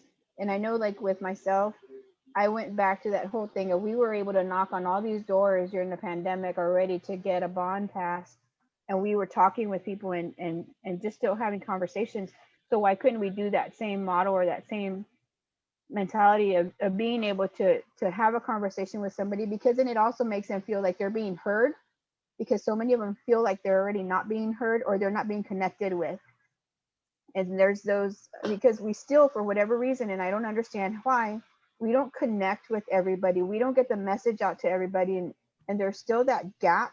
And so if it means me going and knocking on 2,000 doors over the summer, then so be it. But I'm not going to be happy about all the steps, but hey, I'll do it, whatever I need to do, because we need to have them feel like they matter and that we care and that we're listening and we get it because we're living it with you. And so so whatever that means, I mean, it's crazy thought process, but we're kind of in that crazy time still. And unfortunately, this is where we're at. So we need to work through whatever that is to be able to connect with those that we've already totally disconnected with, because there's some that are totally disconnected. And it's not by choice. And it's not because we wanted to make them feel that or they wanted to. It's just what's happened. And, because of address changes or different scenarios for each family. So whatever it is, maybe there's a different crazy way of just looking at it that maybe we need to do. I really appreciate the ideas. It sounds like I have a couple of early recruits. So I'm excited about that. But really appreciate your ideas, and we'll definitely be following up on the suggestions here. Thank you. Since we have so much interest in that topic, could we hear something back about ways to do that in person and get re-engagement in our second June meeting? Would that be enough time to come up with some ideas about it? Or do you need more time than that? We're going to take a little bit more time for that. We have a lot of things coming up at the next two meetings. We'll be giving it a lot of thought. If we can bring it to that second meeting, we certainly will. I will definitely bring it by July because we'll need to think about resources, personnel beyond Raquel Alvarez. But I'll join you on those walks, Raquel. That sounds fun this summer. So just let us get a little bit of think time, but we'll shoot for a second meeting, but definitely by July. I would just stick the flag in if we're thinking about bringing teachers into the process. You know, they're not. July is a no teacher. Well, we'll have some teachers, but not all of our teachers engaged in work. So if we do want to bring them in on that process, it would be good to get their voice sooner than later. Thank you. And also, we're kind of talking about having teachers establishing their relationship with their scholars, like that first 2 weeks, you know, contacting each of their households. And I know, like, you may in middle school and high school, maybe 200 households, but you're calling to say, you know, introduce yourself, introduce a little bit about your program and saying something positive about that child. And I know you can say something positive about every single child, regardless. So that may be one way in terms of having that nitty-gritty relationship with scholar and staff.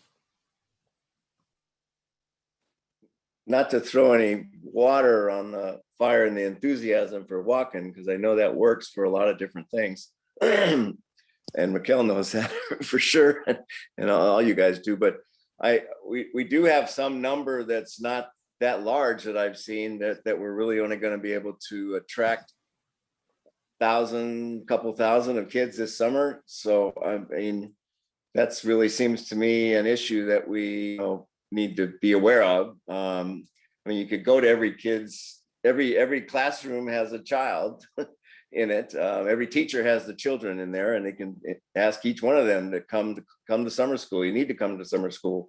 Call the parents, stuff like that. We could push that, but we don't have 16,000 seats in summer school, I don't think. So that's one little issue. But otherwise, all the efforts, I appreciate them, and I think we'll be doing more this year than we've ever done. And I'm hoping that parents who can get their kids to summer school in person for the 3 hours or 6 hours for the 3 and 6 weeks segments that we've got, we'll jump at it. Absent summer vacations or traveling or things like that for those that can. But otherwise, I think a lot of parents will be attracted by learning opportunities this summer, just on their own. We just need to get the word out, and I think we're doing that, and we'll do that. That's all. So on that note, Dr. Levy, do we have a lot of interest in teaching summer school this summer? I know our plan is multi-year, but for this specific summer, what is that looking like?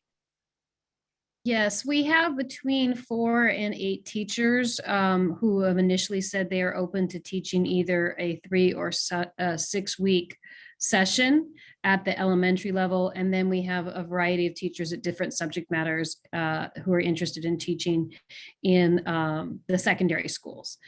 So we will be doing recruitments. We'll be doing a recruitment, especially around science at the secondary level. So we are definitely looking at that. But we also know our teachers have worked exceedingly hard this year, have had a huge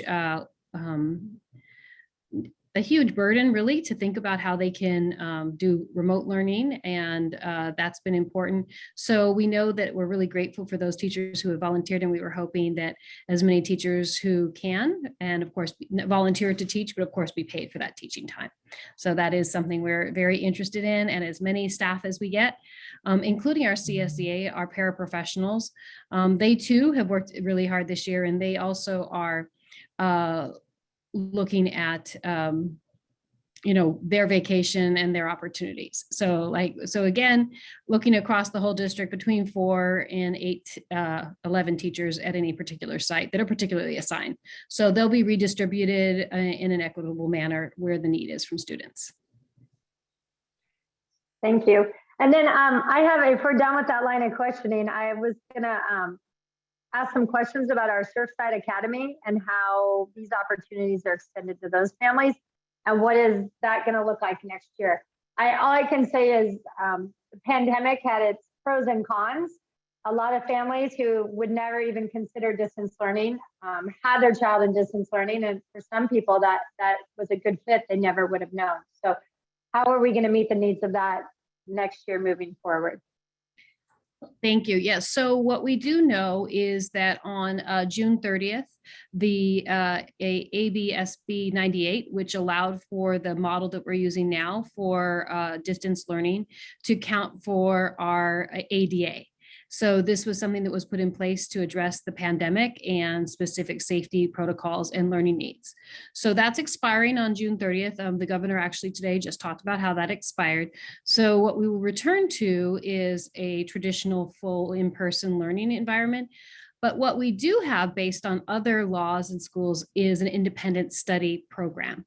And our independent study program allows for students to be doing a distance learning program, either one that is fully remote or one where students are encouraged to come in and have in-person learning with students either 3, 4, or 5 days, depending on whether they're in high school or elementary, so that parents and families can choose those independent study options and continue with their remote learning if that works for their family. And Stacy, we're going to be giving more information on that tomorrow. The reason we don't have it part of this presentation is because we're not utilizing any of these funding mechanisms for the program. So we do have that as part of tomorrow's slide presentation, and we'll go into even more detail, and Principal Franson will be presenting on the program. Okay, and then my next question was the two-way bilingual immersion. You mentioned that some of your sites, these students were, I received lots of emails from concerned parents on how their students' learning needs would be met, either with summer school or moving forward with tutoring in our two-way bilingual immersion program. Yes, we'll have more information tomorrow on that as well, but we are definitely looking at having a primary and an upper two-way bilingual immersion program for academics and a enrichment program taught by a paraprofessional who's bilingual. So we're looking at identifying the staff to staff that and to make sure that we have that available. And it'll be hosted at Reynolds for both the students at San Luis Rey and those students at Reynolds. Before you go anywhere, when it comes to the virtual schooling, I've heard that there is a chance that legislation will allow us to collect ADA on students in a virtual setting. That's possibly going to be added into legislation that's going to pass within the next month. It's not for sure, and right now we have to go by what we know by the end of June. Right. But should that shift and conditions change, we would have the possibility of offering virtual learning to students in a similar fashion to they have this year. I think we'd want to do, oh, sorry, Dr. Vitale. Well, I think we're probably going to say something similar, Mercedes, but you can add to it. As you know, Eric, it's very, very tricky. We've been, a lot of advocacy going on, and we've been asking for decisions to be made because some schools actually start their new school year in July, and they need some direction. So what we've been hearing in our advocacy meetings is that the governor will be releasing his May revise this week and signaling perhaps a decision on that. We're all asking for that decision sooner or later because we're all planning. Right now, we're planning as if it will sunset. We're hearing predominantly that the legislature wants it to sunset because of a lot of differing opinions in the legislature, but it is a you never know. So we will stay, we will stay agile and adapt if a different decision is made. And Mercedes, you might have something to add to that. Thank you, Dr. Vitale. That's exactly what I'm thinking about. And really what we know is that based on the current legislation with independent study, there is still a lot of options for families. But what the biggest difference is between that and virtual learning is the work production issue. So really the virtual learning was that we looked at just being able to offer something. Independent study students need to produce a certain amount of work. So it actually is a really good thing for students because it allows for greater partnership and greater accountability as well. So like I said, we'll continue to adapt and watch things. But I think the current system that we have really allows us to do many of the same things that we've always wanted to do, just using a different mechanism. So I have to say, just after you did that whole presentation, thanks for doing all that work. I know that was a lot of legwork. The plan is well targeted. It's using research-based intervention programs. You're training the practitioners that will be using the programs. The plan has some flexibility for this summer, and then we can adjust as needed based on student needs for our intersession in the following summer. Is that correct? All right, I just wanted to sum that up. And then that's supported by our technology devices is, you know, the solid plan. Thanks for doing all that work.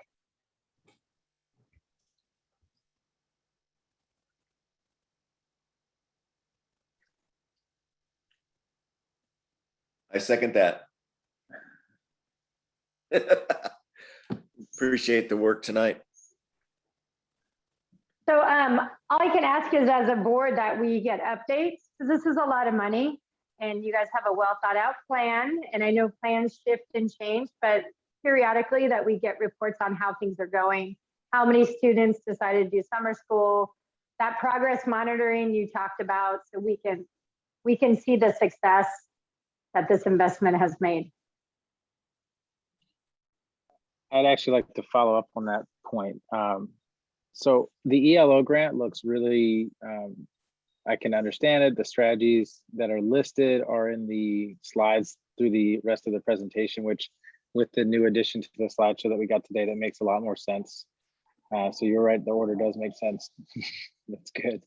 The thing that I am a little splashy on is, I know that this is a multi-year plan, but the learning environments piece is 22 million of the 84% funding. I'm not quite sure what makes that all up. I saw the list, but I don't know what, you know, is HVAC's 18 million of that 22 million? Is it 2 million of that?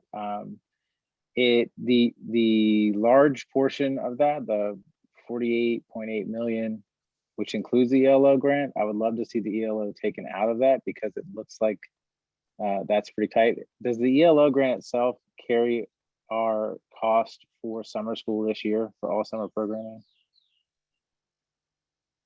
Yes, most of the summer programming is in the ELO grant for this year and next year. And that's under strategy 1 or that's one extended learning time. Right. And you're correct with going back to your questions about the learning environment. We're estimating the furniture to be close to 10 million, depending on what our consultants say. As we get together with our group of teachers, they'll decide on what the priorities are for the classrooms and what they'd like to see the learning environment to look like. And from there, we'll cost it out. I've done this project in the past, as have other of our administrators and teachers. So we have a general idea. And we'll have a better idea after we meet for a couple of sessions and then able to have a chance to talk to the consultant. And then the HVAC and roofing is also several $1 million as well.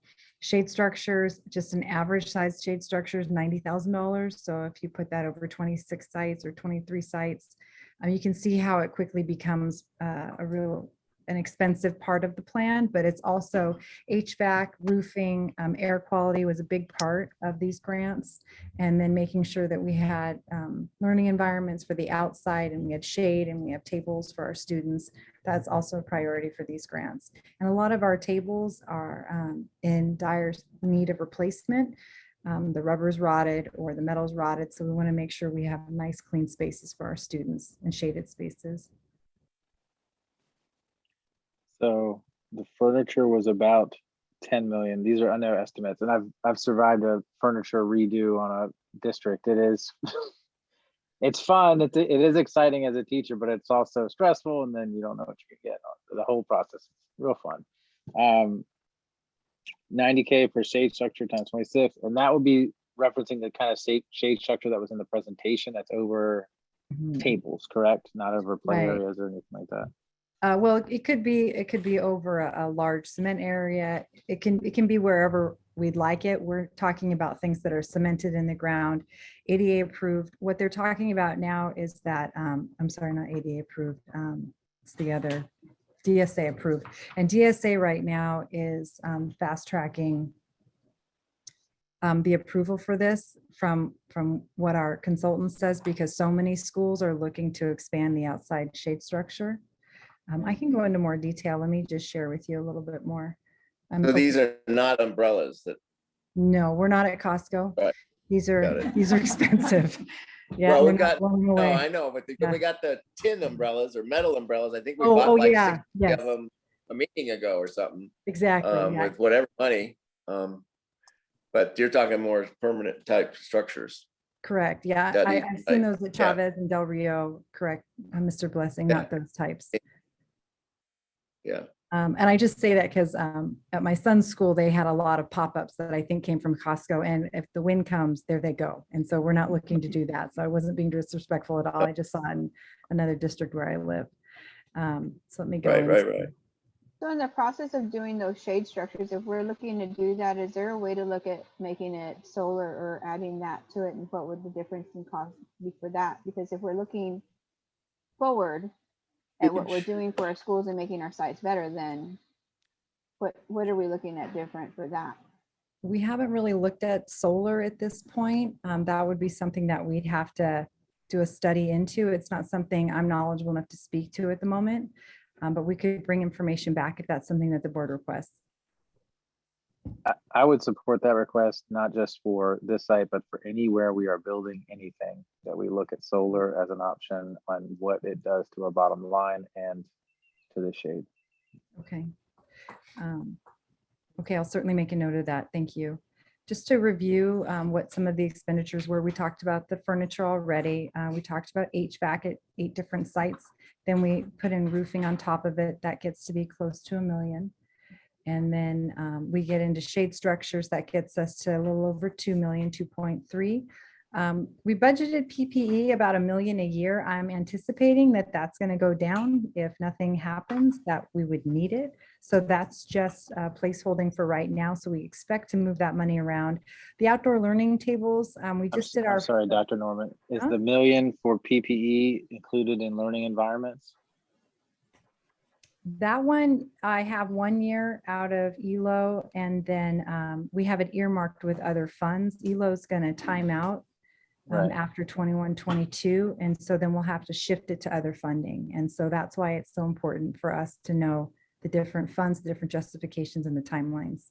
And HVAC at 8 sites was, you said 2? HVAC at 8 sites is 5.655 million. And then roofing, we have at about 900,000. That's all total. Mhm. And then the PPE, we put $1 million for a year. And then the outdoor tables, we budgeted 400,000. You'll see on the board agenda tomorrow night, it's under that. It's in the mid 350s about. I don't have it in front of me. We haven't gotten a count on what the second order will be, so it could be more, because we did one batch of schools and then we went through and we did a second batch. So that really encompasses the facilities maintenance and operations portion. I would be really interested in hearing if we had the capability of getting Wi-Fi connection to those spaces that we are shading, because if we're using Chromebooks on campus in the space that we're identifying as a learning environment, it seems to make sense that we should have Wi-Fi capability to all those places. I agree. That was my question. I agree. Mhm. That's something that. Oh, great. Greg, did you want to say something? Let me mute. Ubiquitous Wi-Fi. Yeah, we'll look at how we do that at scale. Wireless access points require a wire to get to them and then distribute the signal from there. So we'd have to look and see where these things are planned to be put up, and then how we might get signal out there. We'd more likely stick those on the end of buildings, on the exteriors, and then broadcast across the campus. Unless Dr. Irwin wants to do a lot of trenching. Right. Well, we might have to for solar if we're gonna, I mean, shelters could become their own $20 million piece, you know. But, I don't belittle the research on that at all, but we should be cautious of loading too much on these structures. They're supposed to give shade to the kids and outdoor teaching areas for our students and capacity as a primary purpose. Yeah, And we I get the guess money for years, and we get the money for 2 years. Hey, You know, to Romoland spend. did it. Hey, everybody. Interesting that you brought that up, Raquel. Raquel, that shade structure. I bet they spent a ton on solar, but they made a I know, it's commitment still to do sitting it there. district wide. You can't just pick a piece and go, it's nice to put it on lawnmowers and, you know, it seems so illogical to do it, you know, but put it on the top of a lawnmower's canopy, you know, and run the lawnmower. Except they don't make them. We'll do the research on what that would be. Raquel, to my recollection, that shade structure with solar capability was $1 million. But we will, my memory sometimes isn't so good, so we will confirm and look into what that would be to be able to hold the solar panels. That's why it's so expensive, but we'll look into it. Yeah, one of my pet peeves is the high costs that becomes a reality for schools when they want to do things. And the padding, et cetera. I just feel that we're so taken advantage of by commercial companies. I wish there was a way we could do this without, you know, $1 million for a shade structure is absolutely ridiculous. I can't go along with that. And with solar, I know the technology is constantly changing, but I noticed that the price for solar, same area, for a house is much cheaper than the price for solar for a roof on a school, same amount of area. And yeah, it's just, you know, it's frustrating. Yeah, no, it is. You're right. I mean, there's prevailing wage issues on everything we do versus what goes on to an individual's homeowner's house or decision that we might make. And it's part of the broader system that we're under, and we have to, just one more constraint that tells us, you know, it's difficult, it's not as easy. And we know that, and we run up against it, and we get more frustrated than our families do. I'm sure all of us when we run into some of these things, but just have to keep plugging along with what makes common sense at the moment. And after looking at these things, maybe we'll find a way to do it, you know, this time with a look at it. But if not, we got to just go on, you know. Anyway, we brought up several things that are like that side of the budget that was allocated, the 22 million. One of my overall concerns I'd like to hear from other board members on is we just passed a bond to build things and to modernize classrooms and to do other things like that. And if we are looking at putting the most dollars towards student learning, and I just wonder if putting this large of a chunk of our money into something that we have just also acquired money to do makes the most sense in the outset.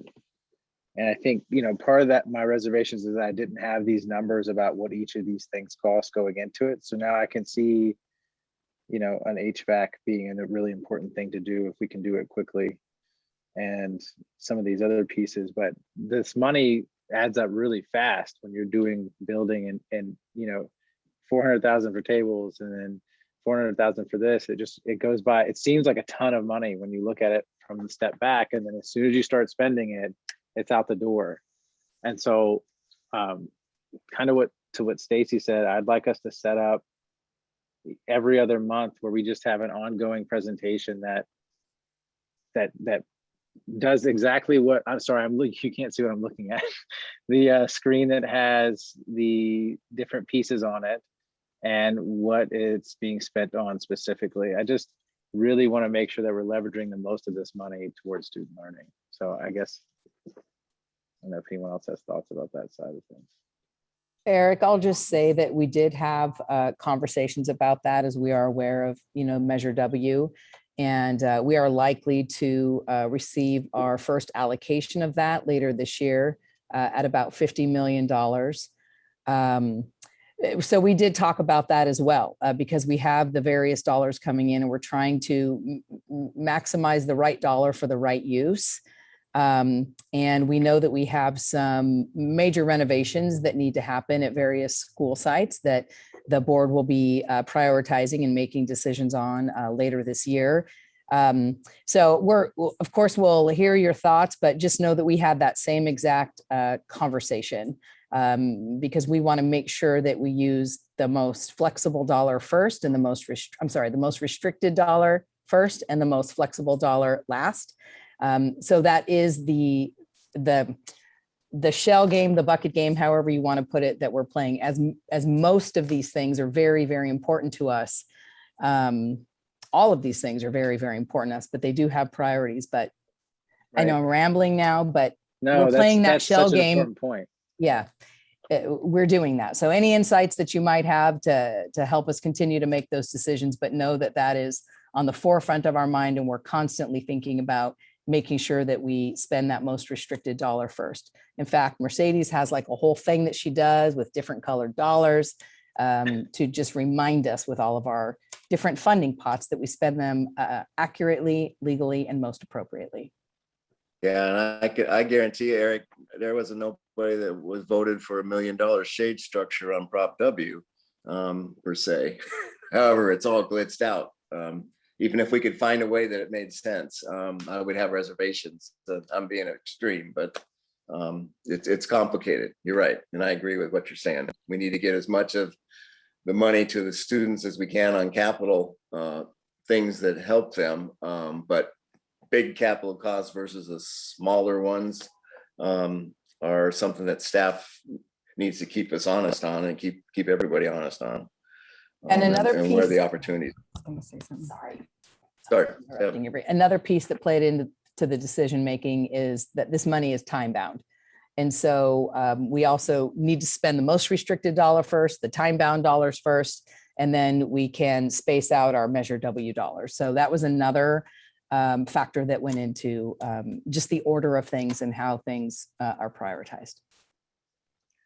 So with the restrictions, the only pushback that I have on that, which I think is an incredibly important point, is that Measure W dollars cannot go to instruction. They cannot go to putting more teachers in the classroom, having less kids in the classroom. And so in that respect, do we have numbers on what it would cost to reduce class sizes K-5? Do we have numbers on looking at that kind of expenditure? Like even if it was a temporary reduction because of safety and learning loss?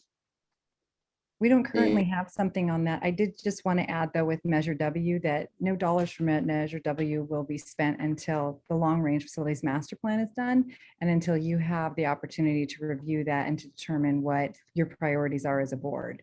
And I just wanted to assure you of that as we talk about $1 million shade structures, that would be something that's totally in the purview of the board and not something that we would ever make a decision independent of you on. I'm going to go ahead and turn it over to Dr. McAteer. Hi, Eric. Yeah, thanks. As you know, most of the general fund budget goes to staffing and costs related to personnel services. So we currently spend over 80% of our budget on staffing. We're staffed, I think, comparatively, we can get you more data countywide with low numbers in classrooms. So we have the option and we participate in the grade span adjustment with the state. And that's for TK through third grades being at 24:1. And then we have, I think, some good size capping numbers for the middle and high schools And so we actually have in contract language now that was recently added caps that include SPED 9 through 12 and middle schools, so that when the workload, sun just came out, when the workloads get heavier with those larger class sizes, those teachers do get a stipend per student per semester for the extra work that's involved in carrying those caseloads. But as a result of those caps, it creates a system that emphasizes keeping below those numbers. And so when you're looking at averages, we tend to run much smaller classes than those cap size that we have. And again, I can get you some more detailed data on what we run in our class sizes. This year is a little bit wonky because of COVID, obviously, and the adjustment to virtual learning. But we can look back a year if you'd like to see what we typically run with those class sizes. Yeah, what is our, do we have a cap on fifth grade? Or fourth and fifth? I thought I heard Todd, caps on that. We're at 33. The largest class, oh, sorry, Mr. Joyce, we actually just ran an analysis of this, and the largest classes in our elementary are at 33 or 32. And we have 3 classrooms that are running at 32 or 33. We have a whole breakdown by class size. Our 5th and 6th grade generally are running around 28, 29 at the largest, and some around 27. So they're quite, of course, we'd always like to have that opportunity to keep it as small as possible. But when we look at if we were to add additional staffing, so let's just take the intervention teachers as an example, a $12 million expense, which will add 2 teachers to every school site. It would reduce each individual class size by maybe 1 or 2 students, as opposed to being able to give a targeted instruction to the students that are going to be specific, targeted, which the research really talks about the importance of that intervention. So that's one of the things we looked at.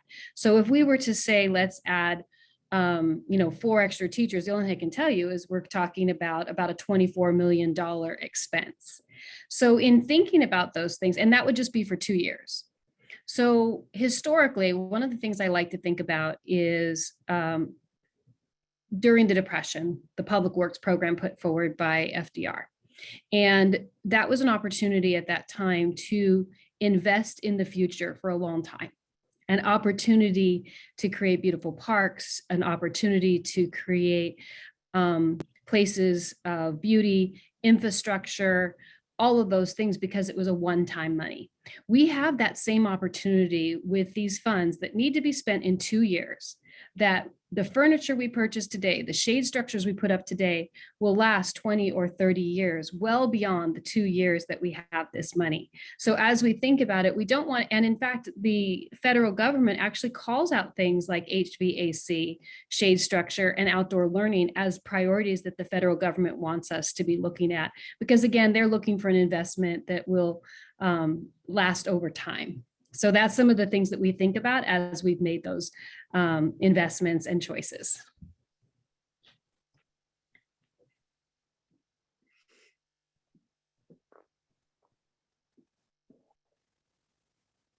Anyone else want to? Sorry, I just have a couple more. Okay. My train. The only thing I didn't hear about that I think could be powerful for student engagement is looking at being more aggressive with aggressively implementing restorative practices at the different sites. So, and speaking with some of the people at the San Diego County Office of Education, which they said they speak with you all regularly, so they know that you're actively engaged in the work.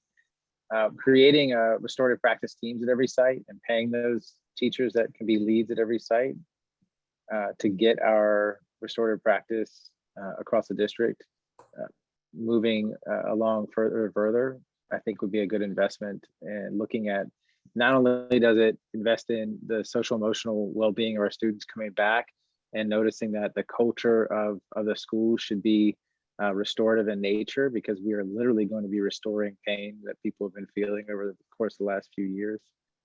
But also moving forward and making sure that everyone feels safe on campus outside of a pandemic time. So are there actions that we can take from now through this next year that can really invest in restorative practices across our district? Jordy, do you want to jump back on and respond to that and talk through what work has been done and what you're thinking about into the future? Are we talking about this funding issue here from the feds, or are we in broader workshop type issues of global issues here? Yes, I'm struggling here a little I bit. believe that Eric is thinking about ways that we're, this particular one, keeping restorative justice going and how we're making it implicit into our system, and possibly using funding to make that grow. And what are our thoughts about that, and how might we leverage that out to all employees? We've done a pretty good job so far, and Jordy can give us an update on that. So it's appropriate to potentially use these one-time funds to assist with that work. So yeah, I would still say we're in study session mode, Mike. Okay, I'm just trying to follow along. I mean, you got 10 more questions too, Eric, or how many more you got? I got to bail here pretty soon. Just personally, we can go on forever. I just want to know the list is unending, the never-ending list. Jordy, I don't make light of it. Yeah, I'm trying to make sure that the money goes to practices in the schools and not just tables. Yeah, well, so what's the list? You got a list? You got a list or something, or you're just like free thinking here?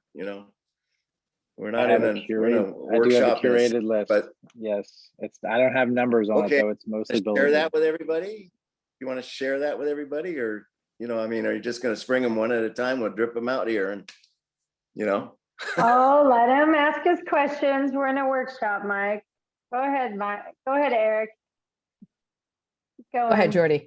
Go ahead, Jordy.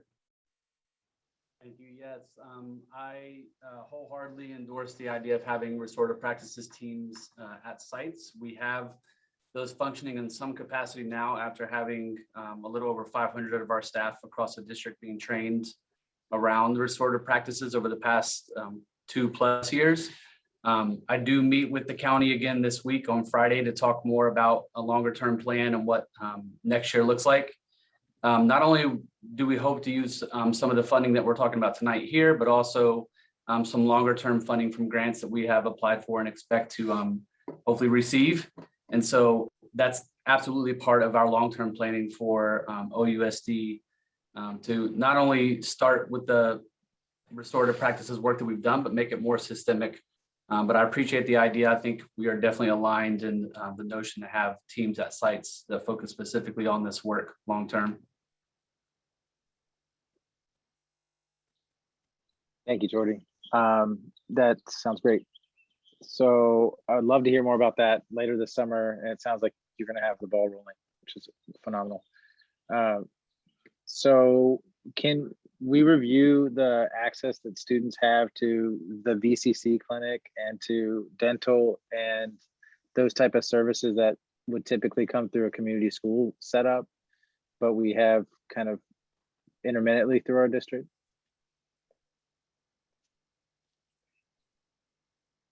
Can you take that one? Yeah. So we have a partnership with Vista Community Clinic where they provide a mobile dental clinic, but they are also expanding those services to a mobile health clinic, which does other various screenings. That clinic, both of those clinics are, the mobile clinics are made available to all of our sites. You may have seen a couple of banners up at some of our elementary schools recently advertising that they are coming.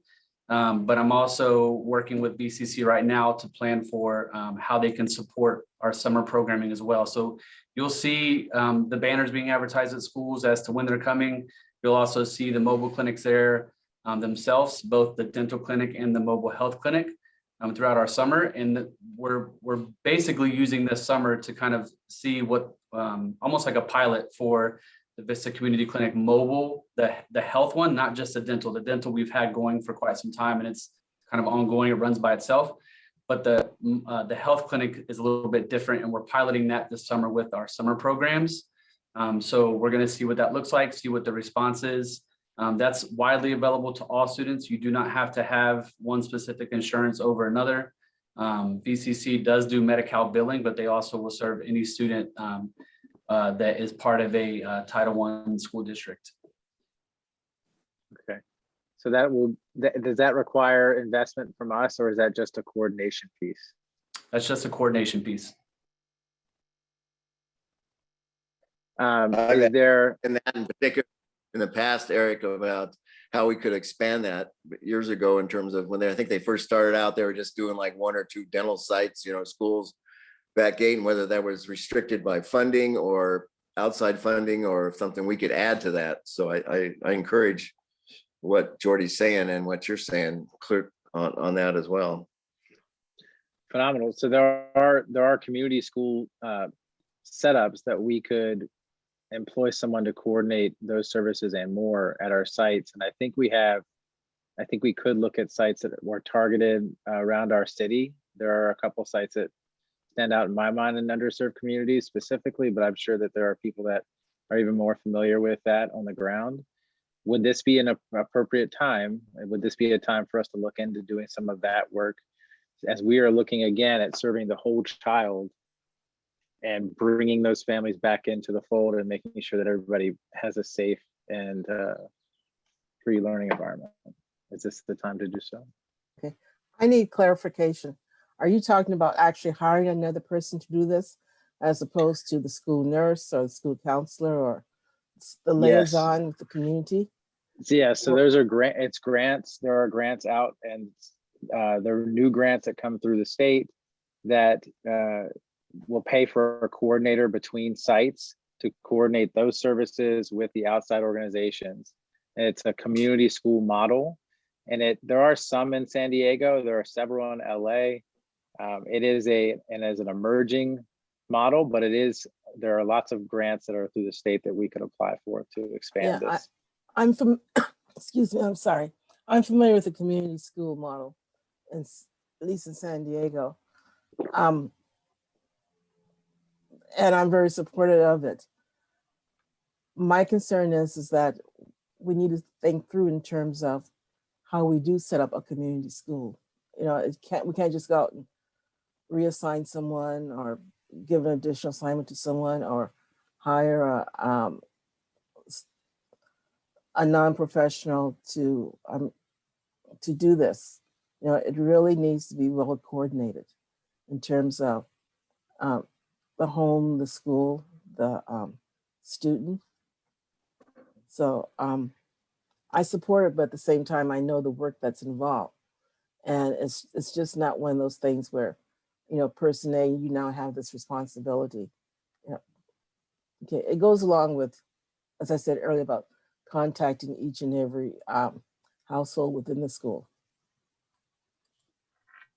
Eric, to specifically answer your question, under the ELO grant, something like that, the funding could be used for that.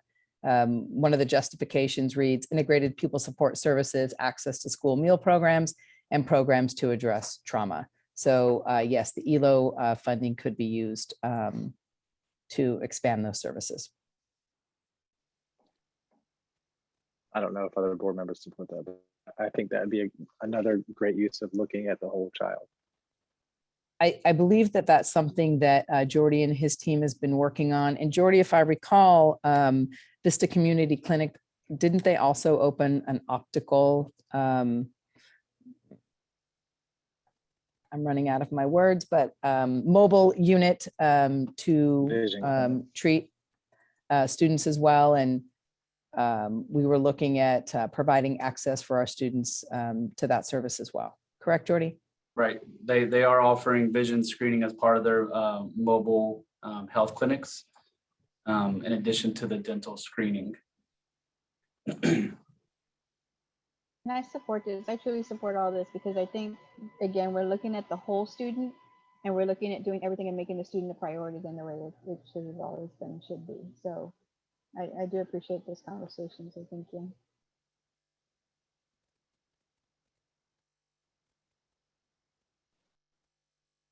I have exhausted my bullet point list. You have enough direction, Dr. Vitale and Dr. Lovey? Yeah, Dr. Norman? absolutely. And what's great is we were very pleased that when we finished with the process of sites putting forward their priorities and the district working through that list, that we were only at 84% of the funding, because we knew that there would be other things that would come up, like things that have come up tonight that we'll look into and do some more research on.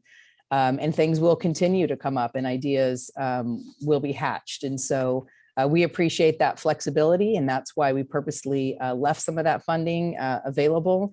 And what we will guarantee is that we will spend all of the money in the right time frame. We will not send any back, that I promise you. And we will spend it in the right buckets in the right time frame. And we will continue to bring those updates and those feedback and any feedback that we might have, because these will be continuing processes. So we will absolutely integrate that into our board meetings because as you've stated, it's a lot of money.